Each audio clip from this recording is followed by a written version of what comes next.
Hello बच्चों, good morning good morning good morning. कैसे हो आप लोग?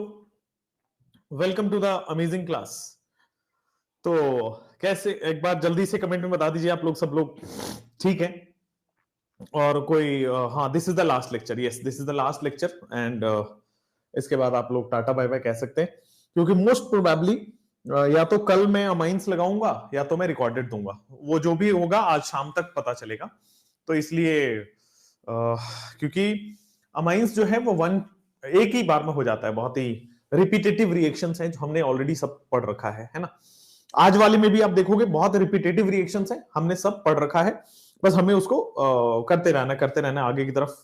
दो बार, तीन बार, चार बार क्वेश्चंस डिफरेंट कर लेना है, मैकेनिज्म सुन लेना है, पॉइंट सुन लेना है। बस वही है, रिपीटेटिव रिएक्शंस हैं आज वाले में भी और कल वाले में भी। Good morning good morning. तो बड़ा अच्छा सफर रहा आपके साथ मेरा और मजा आया।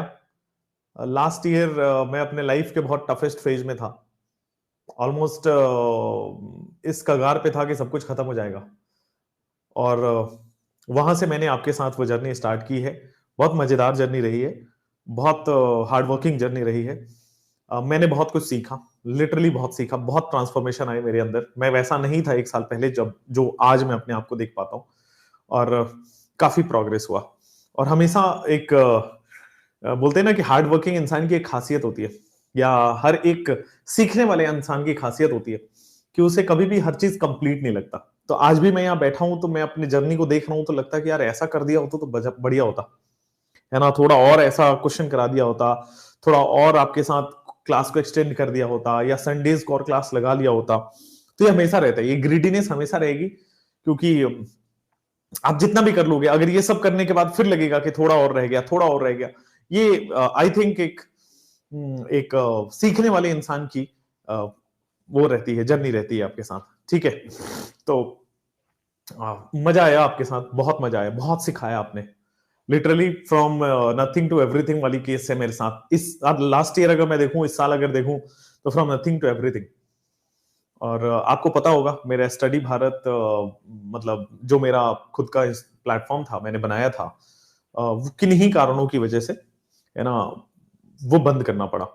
और पैसे खत्म हो गए थे, मैं ऑलमोस्ट बैंकरप्सी पे आ गया था। तो बैंकरप्ट हो चुका था, पैसे नहीं थे। मैंने इनफैक्ट मैं तो बताऊं, ये भी कर्ज ले लेके टीचर्स को पैसे दिए हैं। क्योंकि जब आप मुश्किल में होते हैं कोई समझता नहीं है ना। सब अपने अपने मतलब के हैं। कोई अगर आपके पास है ना तो आपके मतलब से है। तो कोई समझने को तैयार नहीं होता है आप किस सिचुएशन में हो, बस सब अपने अपनी देखते हैं। तो लास्ट ईयर बड़ी बहुत मुश्किल सिचुएशन में था, बहुत ज्यादा। One of the toughest phase of my life, not one of the, it was the toughest. इससे उससे पहले तो बहुत स्मूथ जिंदगी चल रही थी।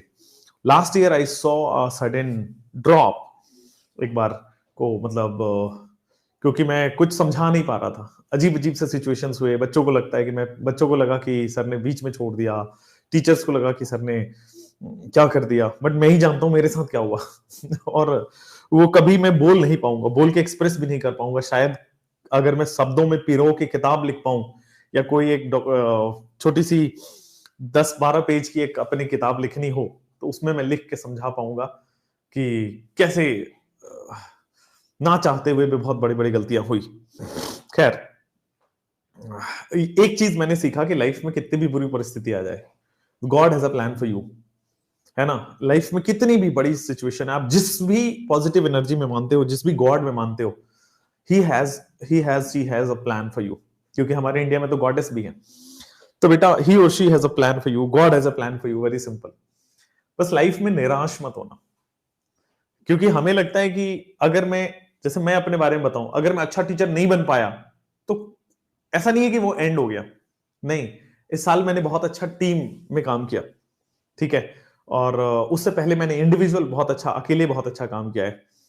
मेरे पास कोई सपोर्टर नहीं है कि हाँ मैं इस XYZ इंस्टीट्यूट में पढ़ाता हूं तो मैं बहुत बड़ा टीचर हो गया, क्योंकि वहां बच्चे बहुत हैं तो कोई अच्छा पढ़ाने वाला टीचर बड़ा हो जाता है। लेकिन हमने तो वो जर्नी देखी है जब 2 बच्चे भी लाइव थे। Literally my first live class on YouTube, career point Kota, वहां से मैंने स्टार्ट किया। 2 बच्चे लाइव थे, एक मैं था, एक पता नहीं कौन था। एंड 2 से 20 की जर्नी भी देखी, 2 से 200 की जर्नी भी देखी, 2 से 2000 की जर्नी देखी, एंड 2 से 2 लाख व्यूज तक के देखे। मिलियन मिलियन व्यूज हो गए हम लोगों के, इतना प्यार सपोर्ट मिला। I don't know the reason, seriously आज भी मुझे नहीं पता है कि मैं कौन सा एक्स्ट्रा ऑर्डिनरी काम कर देता हूँ। वही जो कोटा में लोग पढ़ाते हैं उन्हीं से हमने सीखा है, वही जो एनसीईआरटी किताब है उसी से हमने बार बार पढ़ा है, और उसी को लाके किसी भी तरह पढ़ पढ़ के पढ़ा देते हैं। आपकी क्लास से पहले मैं 45 मिनट तैयार करता हूँ, फिर आता हूँ पढ़ाता हूँ, और इस तरह से बेटा जर्नी रहती है। और मैं बहुत साल नहीं हुए पढ़ाते हुए, आपको लगता होगा जितने भी आप यूट्यूब पे टीचर्स देख रहे हैं सब 10 साल 15 साल 20 साल ऐसे पढ़ाते हुए टीचर्स हैं। This is my 4th completing year, मेरा चौथा साल है मतलब मैं जूनियर ऑफ ऑल हूँ, ठीक है। मैं 2019 में पास आउट हुआ, 2019 में पास आउट हुआ, तो मैंने 19 से 20 पहला सेशन रहा, 20 से 21 दूसरा सेशन रहा, 21 से 22 तीसरा सेशन रहा, 22 से 23 चौथा सेशन रहा, तो 4 सेशन ही कंप्लीट हुए मेरे, ठीक है। ये मैं 5वां सेशन आपको ले रहा हूँ, ठीक है। और thank you so much, you मतलब मेड मी रियलाइज एवरीथिंग। बहुत सारी चीजें इस बार मैंने सीखी, और आपने भी सीखा होगा, ये मैं दावा करता हूं आपसे, ठीक है। Thank you everyone, thank you everyone for the best wishes और स्मार्ट वन शॉट। और एक और चीज मैं बता दूं, शायद आपके पास नहीं आया होगा, मैं बहुत अच्छे टर्म्स में संकल्प से मेरा इस साल तक ही नाता है। संकल्प से मैं अपना डिसोसिएशन अनाउंस कर रहा हूं। आगे संकल्प में मैं नहीं रहूंगा, बट संकल्प को बेस्ट विशेष। संकल्प में बहुत मेहनत लगी है, बहुत अच्छे टर्म्स में, मतलब कंपनी को बता के कंपनी भी खुश है, मैं भी खुश हूं, और दोनों साइड से म्यूचुअल। जैसे होता है ना कि दो भाई जब बड़े हो जाते हैं तो कहते हैं कि यार घर अलग हो जाए तो अच्छे से रह पाएंगे, तो उसको कोई ऐसा नहीं कहते कि हाँ हमने झगड़ लिया, हमने लड़ाई कर ली। बट एक अनाउंसमेंट है कि संकल्प और हमने साथ में 0 से शुरुआत किया था। संकल्प और मैं दोनों बड़े भाई हो चुके हैं अब, और दोनों बड़े भाई अब एक घर में नहीं रह सकते, और इस वजह से एक बहुत अच्छे रिश्ते के साथ, बहुत अच्छी याद के साथ, बहुत अच्छे हैप्पी मोमेंट्स के साथ मैं अपना डिसोसिएशन अनाउंस करता हूं।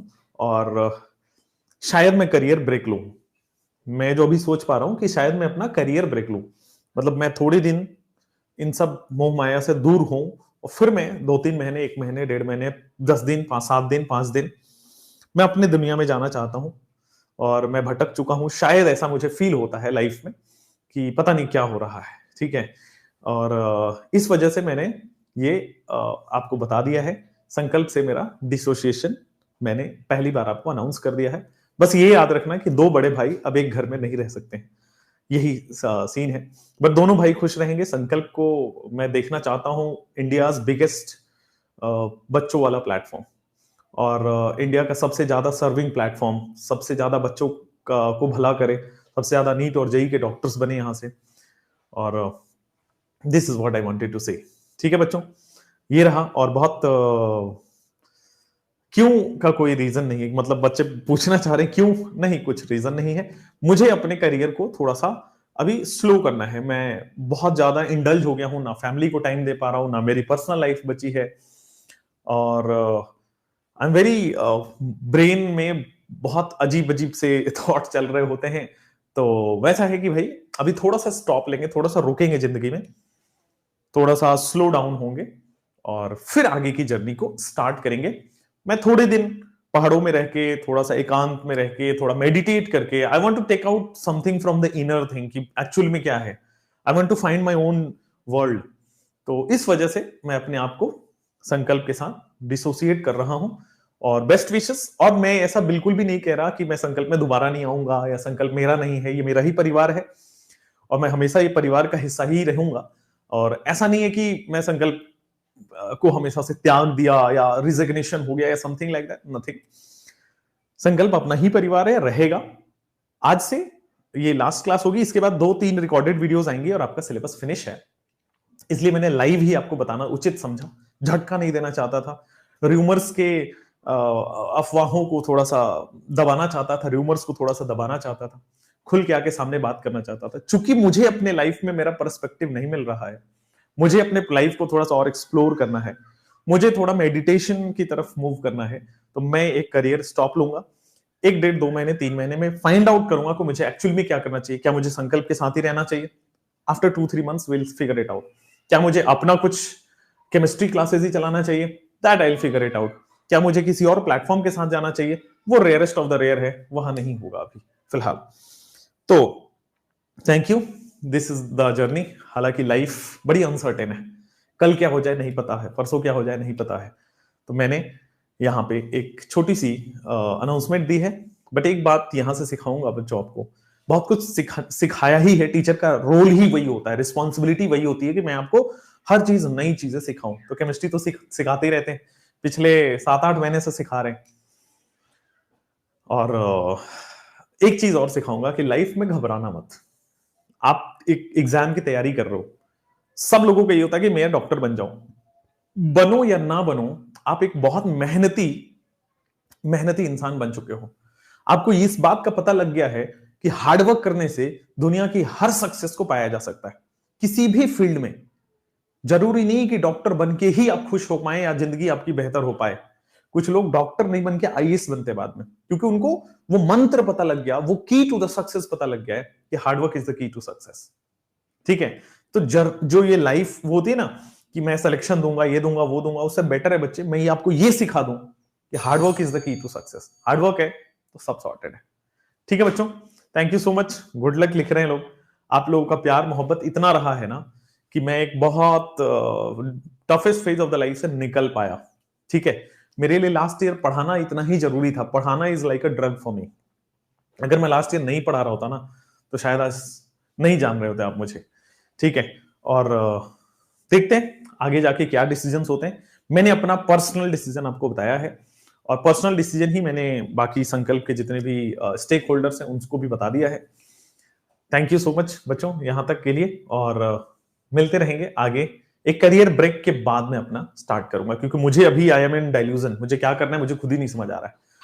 तो मुझे इस दुनिया से थोड़ा सा ब्रेक लेना है, then I'll come back, then I'll start, and then I'll announce something, then I'll let you know what I am doing. Most probably शायद मैं किसी सिस्टम का पार्ट नहीं बनूंगा, है ना, क्योंकि बार बार सिस्टम के पार्ट बनने से ही प्रॉब्लम हो रही है।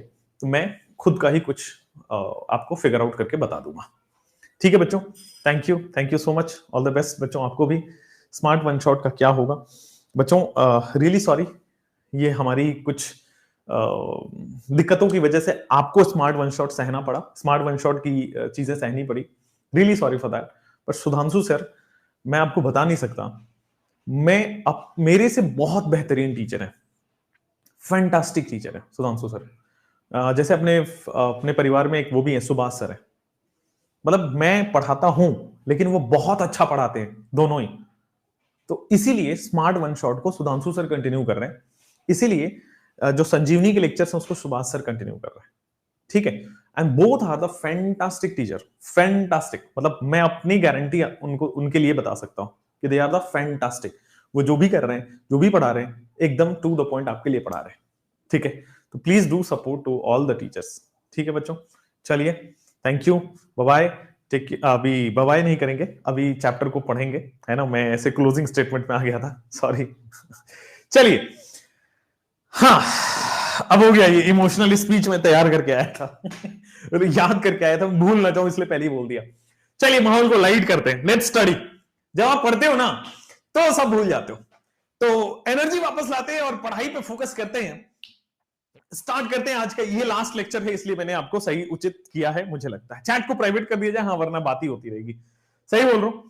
चलिए, एनसीईआरटी पढ़ लेंगे, आपके क्वेश्चन दिए हुए लगा लेंगे। थैंक यू यार, थैंक यू। बट आप पढ़ लीजिए, कोई भी टीचर पढ़ा रहा है, ऑल टीचर्स आर बेस्ट, जरूर पढ़िए।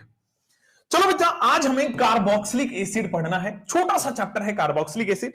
रिपीटेटिव रिएक्शन है इसमें, डोंट वरी। रिपीटेटिव रिएक्शन है इसमें, डोंट वरी। आई तो अब हम आते हैं इंट्रोडक्शन ऑफ कार्बोक्सिलिक एसिड पे। कार्बोक्सिलिक एसिड की इंट्रोडक्शन की हम बात करेंगे, उसके एसिडिक नेचर की, और उसमें जो कार्बोक्सिल ग्रुप है उसकी बात करेंगे। दो स्टेटमेंट, दो पॉइंट यहां पे आएगा। फिर हम कुछ आईयूपीएसी कंपाउंड्स का नोमेनक्लेचर जो एनसीईआरटी में दिया हुआ है वो करेंगे। फिर हमने बहुत छोटा सा मेथड ऑफ प्रिपरेशन पढ़ने वाले हैं, वो करेंगे। एंड केमिकल रिएक्शन, तो इसमें कार्बोक्सिलिक एसिड आज पूरा फिनिश हो जाएगा। आइए स्टार्ट करते हैं introduction of the carboxylic acid. तो मुझे बताओ कार्बोक्सिलिक एसिड का जो फंक्शनल ग्रुप है वो आप कैसे लिखते हो? How do you right the carboxylic acid का फंक्शनल ग्रुप? तो ये जो चैप्टर है उसका फंक्शनल ग्रुप होता है carbon double bond O, C double bond O और OH। क्या यही होता है? क्या यही कार्बोक्सिलिक एसिड का फंक्शनल ग्रुप है? राइट। अब इसमें दो चीजें आपने पहले पढ़ा था बच्चों कि इसमें कार्बोनिल भी है। एल्डिहाइड और कीटोन चैप्टर में आपने कार्बोनिल ही तो पढ़ा था। ये C double bond O carbonyl ही तो है, प्लस इसमें बेटा हाइड्रोक्सिल ग्रुप जुड़ा हुआ है, कार्बोनिल ग्रुप जुड़ा है, प्लस इसमें बच्चे हाइड्रोक्सिल ग्रुप जुड़ा है। यही तो कार्बोक्सिलिक एसिड है। कार्बोक्सिलिक एसिड फंक्शनल ग्रुप में क्या यहां पे देखोगे तो कार्बोनिल ग्रुप जुड़ा हुआ है। बिल्कुल सही है, कार्बोनिल ग्रुप जुड़ा हुआ है। क्या इसमें बेटा कार्बोक्सिलिक एसिड में कार्बोनिल ग्रुप जुड़ा हुआ है? और दूसरा आपके पास देखोगे तो क्या हाइड्रोक्सिल ग्रुप जुड़ा हुआ है? कार्बोनिल ग्रुप और हाइड्रोक्सिल ग्रुप आपके पास जुड़ा हुआ है। कार्बोनिल ग्रुप और हाइड्रोक्सिल ग्रुप। क्लियर? अब आ जाओ तो कार्बोनिल ग्रुप और हाइड्रोक्सिल ग्रुप जुड़ा हुआ है। इसी वजह से ये जो C डबल बॉन्ड OH है, इसी दोनों को मिला के मैं कार्बोक्सिल ग्रुप कहता हूं। इसी दोनों को मिला के बच्चों कार्बोक्सिल ग्रुप कहता हूं, कार्बोक्सिल ग्रुप कहता हूं। तो कार्बोक्सिलिक एसिड उस कंपाउंड को, इस कंपाउंड के ग्रुप को बोलेंगे जिसमें कार्बोक्सिल ग्रुप हो। कार्बोक्सिलिक एसिड उस कंपाउंड के ग्रुप को बोलेंगे जिसमें कार्बोक्सिल ग्रुप हो। और कार्बोक्सिल ग्रुप कहां है? Carbonyl plus hydroxyl group is carboxyl group. Carbonyl plus hydroxyl group is carboxyl group. यहां तक ठीक है? चलिए, अब कार्बोक्सिलिक एसिड में कार्बोक्सिल ग्रुप होना चाहिए। दूसरा चीज, कार्बोक्सिलिक एसिड जो होता है ना, एसिडिटी इज हाई या फिर एसिडिक नेचर इज हाई। ये दूसरा पॉइंट कि कार्बोक्सिलिक एसिड का एसिडिक नेचर बच्चों हाई होता है। कार्बोक्सिलिक एसिड का एसिडिक नेचर आपका हाई होता है। कैसे? तो एसिडिक नेचर इसलिए हाई होता है क्योंकि हमने C double bond O OH पढ़ा। एसिडिक नेचर आप कैसे पता करते हो? तो सर एसिडिक नेचर आप पता करते हो, H प्लस हटा दो। एसिडिक नेचर आप पता करते हो, H प्लस हटा दो बेटा, क्या बन जाएगा? C double bond O O minus. H plus हटा दो, क्या बन जाएगा? C double bond O O minus. ये जो कार्बोक्सिलिक एसिड है इसमें H प्लस हटा दिया, क्या बन गया? C double bond O O minus.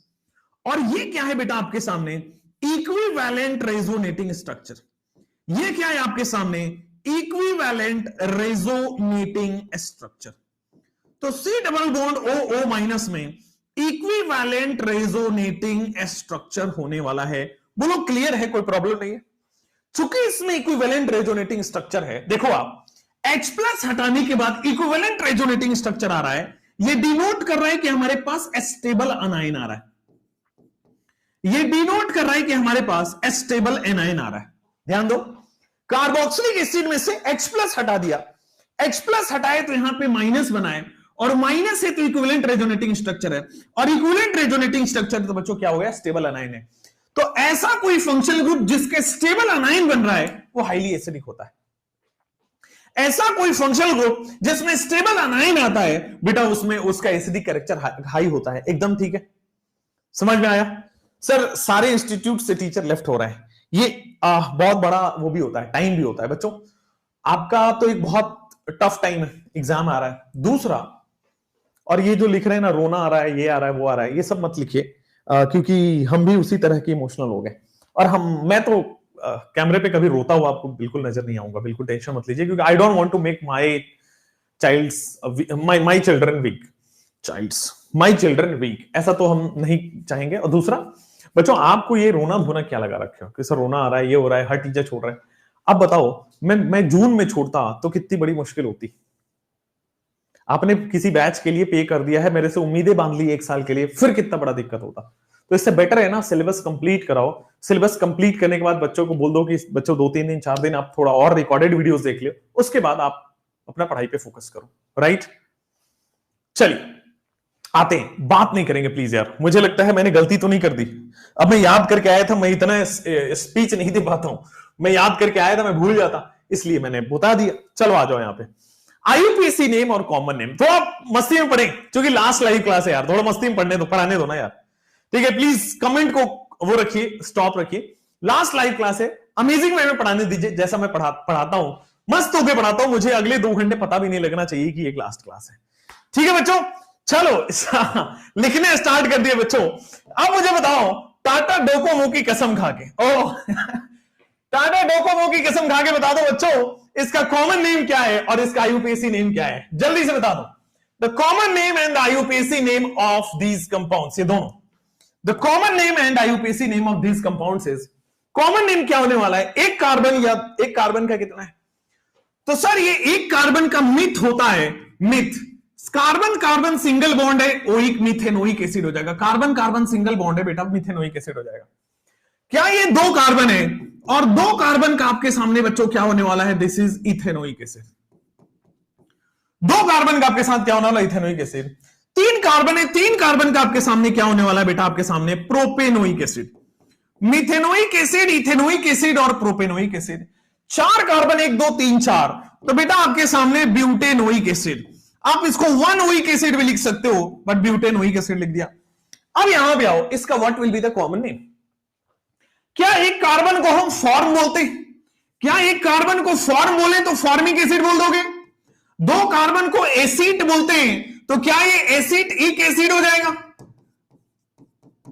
Acetic acid. 3 carbon को क्या हमने प्रोपियोनल डिहाइड पढ़ा था, क्या यहां पे प्रोपियोनिक एसिड लिख दूंगा, 3 कार्बन के लिए क्या मैं प्रोपियोनल डिहाइड पढ़ा था और यहां पे प्रोपियोनिक एसिड हो जाएगा, बिल्कुल सही बात है। 4 कार्बन के लिए मैंने ब्यूटाइरल डिहाइड पढ़ा था और यहां पे ब्यूटायरिक एसिड हो जाएगा। 4 कार्बन पे यहां पे क्या हो जाएगा, ब्यूटायरिक एसिड हो जाएगा यहां पे, तो प्रोपियोनिक एसिड हो गया, formic acid, acetic acid, propionic acid and butyric acid. 1 2 3 और 4 यहां पे आइए। अब इन दोनों में बताइएगा, तो इसका जब मैं आईयूपीएसी नेम लिखना जा रहा हूं तो पैरेंट चेन ले लिया, 2 पे मिथाइल आ गया, 2 मिथाइल प्रोपेनोइक एसिड। जब मैं लास्ट वाले का आईयूपीएसी नेम लिखने जा रहा हूं तो बोलो बेटा 2 मिथाइल प्रोपेनोइक एसिड होगा कि नहीं होगा। मित्रों अगर आप इसका मुझे कॉमन नेम बता देते हैं तो मजा आ जाएगा, आप अगर इसका कॉमन नेम बताते हैं तो मजा आएगा। और क्या कॉमन नेम इसका, आइसोब्यूटायरिक एसिड पढ़ा था क्या हमने, कॉमन नेम में ये आइसोब्यूटायरी तो है 4 कार्बन होने की वजह से, तो क्या मैं इसको आइसोब्यूटायरिक एसिड लिख दूं, कार्बन काउंट हो रहा है इसलिए आइसोब्यूटायरिक एसिड। ये सारे के सारे कंपाउंड मैंने कॉमन नेमिंग वाले में करा रखा है। ठीक हो गया, क्लियर हो गया। आइसो पे है, 4 कार्बन है टोटल, इसलिए आइसोब्यूटायरिक लिख दिया। चले कार्बन मत इसमें, इसके बाद पांचवा आते हैं, अगर 2 कार्बोक्सिलिक एसिड हो गया तो, अभी तक हम सिंगल कार्बोक्सिलिक एसिड पढ़ रहे थे, अब आते हैं बेटा 2 कार्बोक्सिलिक एसिड। अब ध्यान दीजिए, मैं एक शॉर्ट ट्रिक लिखा रहा हूं, सब लोग ध्यान दोगे बेटा, सब लोग ध्यान दोगे। 0 1 2 3 4 5 आ जाओ, इसको लिखेंगे हम ओम्स गैप। क्या होता है ओम्स गैप। अब ये क्या डिनोट कर रहा है, ये कौन सा शॉर्ट ट्रिक है और क्या डिनोट कर रहा है, जरा ध्यान से देखना। ये कौन सा शॉर्ट ट्रिक है और क्या डिनोट कर रहा है ओम्स गैप में, थोड़ा अच्छे से देखोगे क्या होने वाला है ओम्स गैप में। अगर 2 कार्बोक्सिलिक एसिड है और उसके बीच में 0 कार्बन है, ये 0 1 2 3 4 5 नंबर ऑफ कार्बन डिनोट कर रहा है, ये 0 1 2 3 4 5 नंबर ऑफ कार्बन डिनोट कर रहा है, नंबर ऑफ कार्बन। अगर 2 कार्बोक्सिलिक एसिड है उसके बीच में 0 कार्बन है, ओ का मतलब बेटा इसका नाम हो गया ऑक्जेलिक एसिड, ओ डिनोट कर रहा है ऑक्जेलिक एसिड को। अगर 2 कार्बोक्सिलिक एसिड के बीच में 1 कार्बन है, जैसे कि यहां है, this is malonic acid. O M आ गया ना, तो ओ यहां से आया, एम यहां से आया, मैलोनिक एसिड इसका कॉमन नाम है। अगर 2 कार्बन है, कार्बोक्सिलिक एसिड के बीच में 2 कार्बन है यहां पे, तो दिस इज एस यानी कि सक्सिनिक एसिड। एस यानी कि बेटा आपके पास आ जाएगा सक्सिनिक एसिड हो जाएगा, ओम्स, OMS। क्लियर हो रहा है। अगर 2 कार्बोक्सिलिक एसिड के बीच में 0 कार्बन है ऑक्जेलिक एसिड, 1 कार्बन है मेलोनिक एसिड, 2 कार्बन है सक्सिनिक एसिड। तो 2 कार्बोक्सिलिक एसिड के बीच में 2 कार्बन है, 2 कार्बोक्सिलिक एसिड के बीच में 3 कार्बन है, तो ओम्स के बाद जी आ रहा है। जी का मतलब होता है ग्लूटैरिक एसिड। जी का मतलब हो रहा है बेटा आपके सामने ग्लूटैरिक एसिड। बोलो क्लियर हो रहा है। 1 कार्बन 2 कार्बन 3 कार्बन, ओम्स ए। मतलब अगर 4 कार्बन है दो तो एडिपिक एसिड बोलते हैं उसको, क्या बोलते हैं? एडिपिक एसिड बोल देते हैं। और अगर 5 कार्बन है तो बच्चों आपके पास हम बोल देते हैं पाइमेलिक एसिड। 5 कार्बन है तो मैं इसको बोल देता हूं पाइमेलिक एसिड। ओम्स गैप आपके पास क्लियर होना चाहिए। अगर ओम्स गैप कहता है, ये शॉर्टकट है किसका? डाई कार्बोक्सिलिक एसिड नाम का शॉर्टकट है। ये शॉर्टकट है अगर आपके सामने डाई कार्बोक्सिलिक एसिड है। 2 कार्बोक्सिलिक एसिड के बीच में 0 कार्बन है ऑक्जेलिक एसिड O, 1 कार्बन है मैलोनिक एसिड M, 2 कार्बन है सक्सिनिक एसिड S, 3 कार्बन है ग्लूटेरिक एसिड G, 4 कार्बन है एडिपिक एसिड A और 5 कार्बन है पाइमेलिक एसिड P। तो ओम्स गैप से डाई कार्बोक्सिलिक एसिड का नाम लिख सकते हो। समझ में आया? क्लियर है? कोई दिक्कत नहीं है। आगे बढ़ते हैं। अब हम इसके कॉमन नेम को छोड़ के आईयूपीएसी नेम पे आते हैं। What is the IUPAC name? What is the IUPAC name? कोई बताओगे? सांप सूंघ गया तुम लोगों को आज? क्या हो गया ऐसा? सब याद करना है बेटा। शॉर्ट ट्रिक इसीलिए बनाया है कि अगर डाई कार्बोक्सिलिक एसिड में 0 कार्बन आ रहा है, oms gap, oxalic acid, malonic acid, succinic acid, glutaric acid, adipic acid, pimelic acid. Clear है? No problem at all. अब आइए, तो 1 और 2 कार्बन है तो क्या ये इथेन 1,2 डाइओइक एसिड आएगा? इथेन 1,2 डाइओइक एसिड यहां पे आ जाएगा। 3 कार्बन है तो क्या आपके सामने प्रोपेन 1,3 डाइओइक एसिड आ रहा है? एकदम सही। यहां पे सर लास्ट वाले में 4 कार्बन है तो ब्यूटेन 1,4 डाइओइक एसिड आ रहा है। क्योंकि कार्बन काउंट हुआ है तो डाइओइक एसिड आएगा। बिल्कुल समझ में आया? क्लियर है? आगे बढ़ते हैं। नेक्स्ट, ओम्स गैप के बाद नेक्स्ट यहां पे आते हैं। ग्लूटेरिक एसिड में कितना है? 1 2 3 4 5 कार्बन है तो 5 कार्बन के लिए पेंटेन और फर्स्ट और लास्ट पे आपके सामने ओइक एसिड आ रहा है, डाइओइक एसिड। यहां पे देखोगे 6 कार्बन है हेक्सेन, फर्स्ट और लास्ट पे आ रहा है, that is it is dioic acid. फिर नीचे आएगा हेप्टेन, 7 कार्बन में आपके सामने आ जाएगा heptane 1,7 dioic acid. Heptane 1,7 dioic acid, this is the answer. बोलो क्लियर है क्या? Heptane 1, dioic acid. क्लियर है? कोई प्रॉब्लम नहीं है? आगे बढ़े। चलिए नेक्स्ट आते हैं। आपके पास ये जो कमेंट कर रहे हैं ना, आदित्य कमेंट कर रहे हैं कि सर शादी में नहीं बुलाना चाहते इसलिए हम लोगों से ऐसे कर रहे हैं। अरे नहीं यार, तो हमारे परिवार के लोग हो यार। Without you I am nothing, right? इधर आ जाओ। अब देखोगे तो इस फर्स्ट कार्बन से भी कार्बोक्सिलिक एसिड है, सेकंड कार्बन से भी कार्बोक्सिलिक एसिड है, थर्ड कार्बन से भी कार्बोक्सिलिक एसिड है। ये इतनी बार कराए हैं कि अब आपको याद हो गया है। ठीक है ना? तो अगर मैं आपसे पूछूं what is the IUPAC name, तो IUPAC name is very simple, propane 1,2,3 tricarboxylic acid. Propane 1,2,3 tricarboxylic acid इसका नाम है। प्रोपेन 1,2,3 ट्राई कार्बोक्सिलिक एसिड इसका नाम है। बोलो क्लियर? कोई प्रॉब्लम तो नहीं है?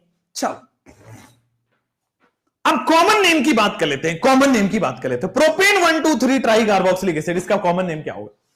What is the common name of this? कोई सोच के बताओ। इसका बताया हुआ है, लिखवाया भी हुआ है बेटा। इसको हम बोलते हैं कार्बैलिक एसिड। ठीक है ना? इसको हम क्या बोलते हैं? कार्बैलिक, कार्बैलिक एसिड, या फिर इसको ट्राई कार्बैलिक एसिड भी बोला जाता है। लिखवाया हुआ था, याद होना चाहिए था। कॉमन नेमिंग वाले में लिखवाया हुआ है ट्राई कार्बैलिक एसिड। ठीक है? एक कार्बैलिक एसिड और ट्राई कार्बैलिक एसिड आ गया है। चलो अब जैसे हम यहां जाते हैं, अगेन फर्स्ट पे COOH है, सेकंड पे COOH है, थर्ड पे COOH है, तो नंबरिंग तो अभी भी वैसे ही होगी। बट इसमें क्या हो गया? 2 पे हाइड्रोक्सी आ गया, बस नथिंग डिफरेंस। 2 पे OH ग्रुप आ गया, 2 hydroxy, propane 1,2,3 tricarboxylic acid. 2 पे hydroxy, propane 1,2,3 tricarboxylic acid. Propane 1,2,3 tricarboxylic acid, 2 hydroxy propane 1,2,3 tricarboxylic acid. अब जैसे यहां पे आओ, 2 हाइड्रोक्सी, इसको बोलते हैं सिट्रिक एसिड। कल ही पढ़ा था सिट्रिक एसिड वाला कौन सा था? बेनेडिक्ट था या फेलिंग था? फेलिंग में टार्टरिक एसिड का था और बेनेडिक्ट में सिट्रिक एसिड का था। कल ही हमने पढ़ा था। बहुत बढ़िया। अब ये वाला, ये तो बड़ी आसान है। इसका कॉमन नेम और आईयूपीएसी नेम सेम है, बेंजोइक एसिड। इसका कॉमन नेम और आईयूपीएसी नेम सेम है, this is nothing but it is benzoic acid. तो बेंजोइक एसिड और बेंजोइक एसिड हो चुका है, आगे बढ़ सकते, आगे बढ़ सकते हैं। बेंजोइक एसिड और बेंजोइक एसिड हो चुका है, आगे बढ़ सकते हैं। यहां पे आओ, ये क्या हो रहा है, एक कार्बन और सॉरी कार्बोक्सिलिक एसिड को प्रायोरिटी मिलेगी 2 कार्बन, यहां ठीक है, कोई दिक्कत नहीं है, आगे बढ़ सकते हैं। जल्दी से बोलो, क्या 2 फिनाइल इथेनोइक एसिड आ रहा है? क्या आपके पास सब्स्टिट्यूएंट दिखना है 2 फिनाइल और आपके सामने 2 कार्बन है, तो इथेन इथेनोइक एसिड, इथेन 1ओइक एसिड लिखो या इथेनोइक एसिड लिखो। अगर मैं आईयूपीएसी नेम लिखने जाऊं, आईयूपीएसी तो लिख दिया, कॉमन नेम लिखने जाऊं तो क्या करोगे? क्या आपके सामने 2 कार्बन को हम एसिटिक एसिड बोलते हैं? अगर ये ना रहे तो क्या ये एसिटिक एसिड है, और अगर ये है तो फिनाइल एसिटिक एसिड हो जाएगा। भाई अगर मैंने बेंजीन छुपा दिया तो इट इज एसिटिक एसिड, अगर नहीं है तो it is phenyl acetic acid. बोलो क्लियर है कि नहीं क्लियर है? 2 phenyl ethanoic acid and it is phenyl acetic acid. बोलो क्लियर है? हाँ या ना, जल्दी से बोल दो। समझ में आया है? क्लियर है? मत जाओ वीटी सर, सिलेक्शन नहीं होगा विदाउट, अरे नहीं, please don't say like this. आपने मेहनत करी और अपने मेहनत की कदर करो।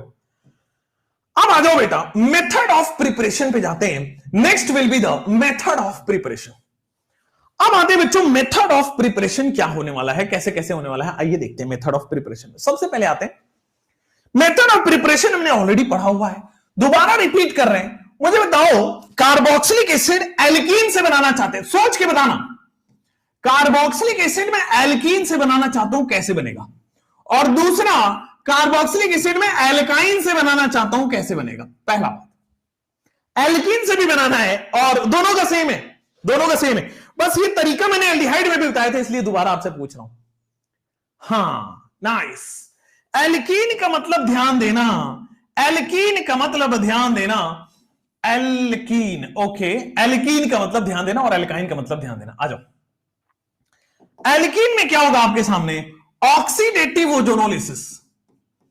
एल्कीन में आपके सामने क्या होने वाला है? ऑक्सीडेटिव ओजोनोलिसिस होने वाला है। ये मैंने रिडक्टिव ओजोनोलिसिस करा के एल्डिहाइड कीटोन बनाया हुआ है लास्ट वाले चैप्टर में। अब इस वाले चैप्टर में हम आ जाते हैं, एल्कीन हो चाहे एल्काइन हो, ऑक्सीडेटिव ओजोनोलिसिस करोगे तो आपके सामने काम बन जाएगा, कार्बोक्सिलिक एसिड बन जाएगा। अब ऑक्सीडेटिव ओजोनोलिसिस कौन कराता है? तो ऑक्सीडेटिव ओजोनोलिसिस कराता है आपके पास O3 water, simple O3 water. अब इस बार जिंक नहीं है, अब सिंपली आपके पास O3 वाटर होने वाला है। जरा देखिए आइए कार्बोक्सिलिक एसिड में, जरा देखिए आइए कार्बोक्सिलिक एसिड में, ये क्या है? ऑक्सीडेटिव ओजोनोलिसिस, या एल्कीन है ना। अब अगर एल्कीन है, हमने ऑक्सीडेटिव ओजोनोलिसिस किया तो क्या होगा?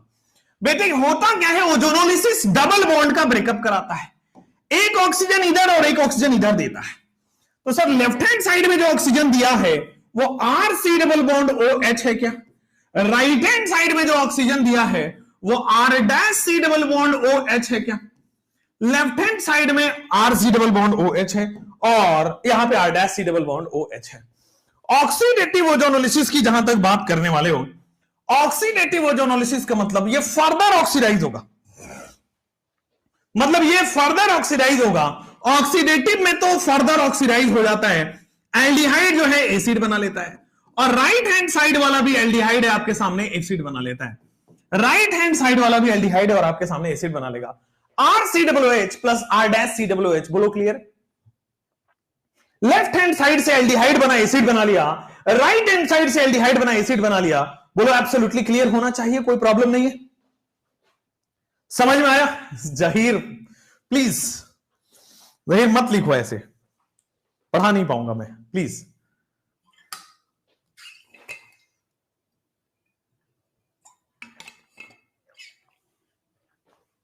बीच रास्ते में नहीं छोड़ रहे हैं अनुपम यादव जी, सिलेबस कंप्लीट करा के छोड़ रहे हैं, ठीक है। यहां पे आइए कि जैसे ही आप जाओगे, कौन KMnO4 अगर है आपके सामने। अच्छा, नेक्स्ट एक और चीज मान लो कि सर ऑक्सीडेटिव ओजोनोलिसिस से भी कार्बोक्सिलिक एसिड बनेगा। मान लो अगर आपके सामने स्ट्रॉन्ग ऑक्सीडाइजिंग एजेंट डाल दो, कंसंट्रेटेड KMnO4, ठीक है ना। अगर आप वेरी स्ट्रॉन्ग ऑक्सीडाइजिंग एजेंट डालते हो तो भी बेटा ओजोनोलिसिस ही होता है, तो भी बेटा आपके सामने ओजोनोलिसिस ही होता है ना, कोई प्रॉब्लम नहीं है। तो भी बच्चों आपके सामने, तो देखो यहां पे ये भी सेम प्रोसेस को फॉलो करेगा और आपके सामने प्रोडक्ट देके चला जाएगा। ये डबल बॉन्ड टूटेगा, ऑक्सीजन ऑक्सीजन बन जाएगा। क्या होगा? ये डबल बॉन्ड टूटेगा और आपके सामने एक लेफ्ट में ऑक्सीजन और राइट में ऑक्सीजन हो जाएगा। डबल बॉन्ड टूटेगा, लेफ्ट में ऑक्सीजन और राइट में ऑक्सीजन हो जाएगा, R C double bond O H. Right में ऑक्सीजन होगा R dash C double bond O H. बेटा बेटा बेटा होगा क्या आपके सामने? फर्दर और ऑक्सीडाइज होगा R C double bond O O H, और फर्दर जब ऑक्सीडाइज होगा राइट हैंड साइड से तो R dash C double bond O O H. Left hand side से R C double O H और राइट हैंड साइड से R dash C double O H. बोलो clear है? चलो, तो अब आपके सामने आ गया है, जैसे मान लो ये रहा, एल्काइन की ऑक्सीडेटिव कराओगे तो क्या होगा? एल्काइन की ऑक्सीडेटिव कराओगे, ऑलरेडी डिस्कस्ड है, बस हम एक बार रिपीट कर रहे हैं। एल्काइन की ऑक्सीडेटिव ओजोनोलिसिस करोगे तो क्या होता है? सर एल्काइन में जब आप ऑक्सीडेटिव करते हो तीनों बॉन्ड टूट जाता है। तीनों बॉन्ड टूटेगा तो इधर से कार्बोक्सिलिक एसिड बनेगा R C double bond O O H, और राइट हैंड साइड से भी बनेगा that is H C double bond O O H. एक ही कार्बन है। अच्छा, H C double bond O H, formic acid जो है फर्दर CO2 प्लस वाटर में टूट जाता है। ठीक है, तो हमने ऑलरेडी किया हुआ है, और जो साइक्लोबेंजीन और साइक्लोहेक्सेन और बेंजीन वाले कह रहे हैं बेटा हम ऑलरेडी कर चुके हैं, उसको दोबारा रिपीट करने की जरूरत नहीं है। समझ में आ गया है? क्लियर है? अब आ जाओ next is oxidative ozonolysis of alkyne के बाद नेक्स्ट आते हैं आपके सामने। मान लो आपके पास एल्काइल बेंजीन रहे तो क्या करोगे? ठीक हो गया? मान लो आपके पास एल्काइल बेंजीन रहे तो क्या करने वाले हो? आइए समझाता हूं। अब कहां गया मेथड ऑफ प्रिपरेशन वाली चार्ट कहां गई? यहां पे एल्कीन से कैसे बना बना लिया, एल्काइन से कैसे बना बता दिया। अब थर्ड प्रोसेस हम बता रहे हैं आपको, एल्काइल बेंजीन से कैसे बनेगा। थर्ड प्रोसेस मैं आपको बता रहा हूं, एल्काइल बेंजीन कैसे बनेगा। तो बेटा एल्काइल बेंजीन कैसे बनेगा उसकी मैं बात चर्चा कर देता हूं। एल्काइल बेंजीन कैसे बनेगा, तो यहां पे आ जाओ। अब आपके पास एल्काइल बेंजीन बनने का बड़ा सिंपल तरीका है। एल्काइल बेंजीन बनाना है तो आप स्ट्रॉन्ग ऑक्सीडाइजिंग एजेंट डाल दो। एल्काइल बेंजीन बनाना है तो आपके सामने स्ट्रॉन्ग ऑक्सीडाइजिंग एजेंट डाल दो। स्ट्रॉन्ग ऑक्सीडाइजिंग एजेंट का मतलब क्या हुआ? देखो, ऐसा एल्काइल बेंजीन जिसमें must have at least 1 alpha H, ऐसा एल्काइल बेंजीन जिसमें कम से कम एटलीस्ट 1 अल्फा एच हो, must have at least 1 alpha H. Alkyl benzene जिसमें कम से कम 1 अल्फा एच हो। अब स्ट्रॉन्ग ऑक्सीडाइजिंग एजेंट क्या होगा? तो स्ट्रॉन्ग ऑक्सीडाइजिंग एजेंट आपके पास हो जाएगा H प्लस KMnO4। ठीक है, या फिर आप ऐसा लिखो H प्लस K2Cr2O7, यह भी स्ट्रॉन्ग ऑक्सीडाइजिंग एजेंट है। या फिर आप क्या दे सकते हो, KMnO4 या तो एसिडिक में, KMnO4 या तो बेसिक में, या KMnO4 न्यूट्रल मीडियम में।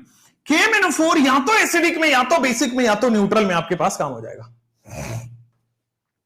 ठीक है, KMnO4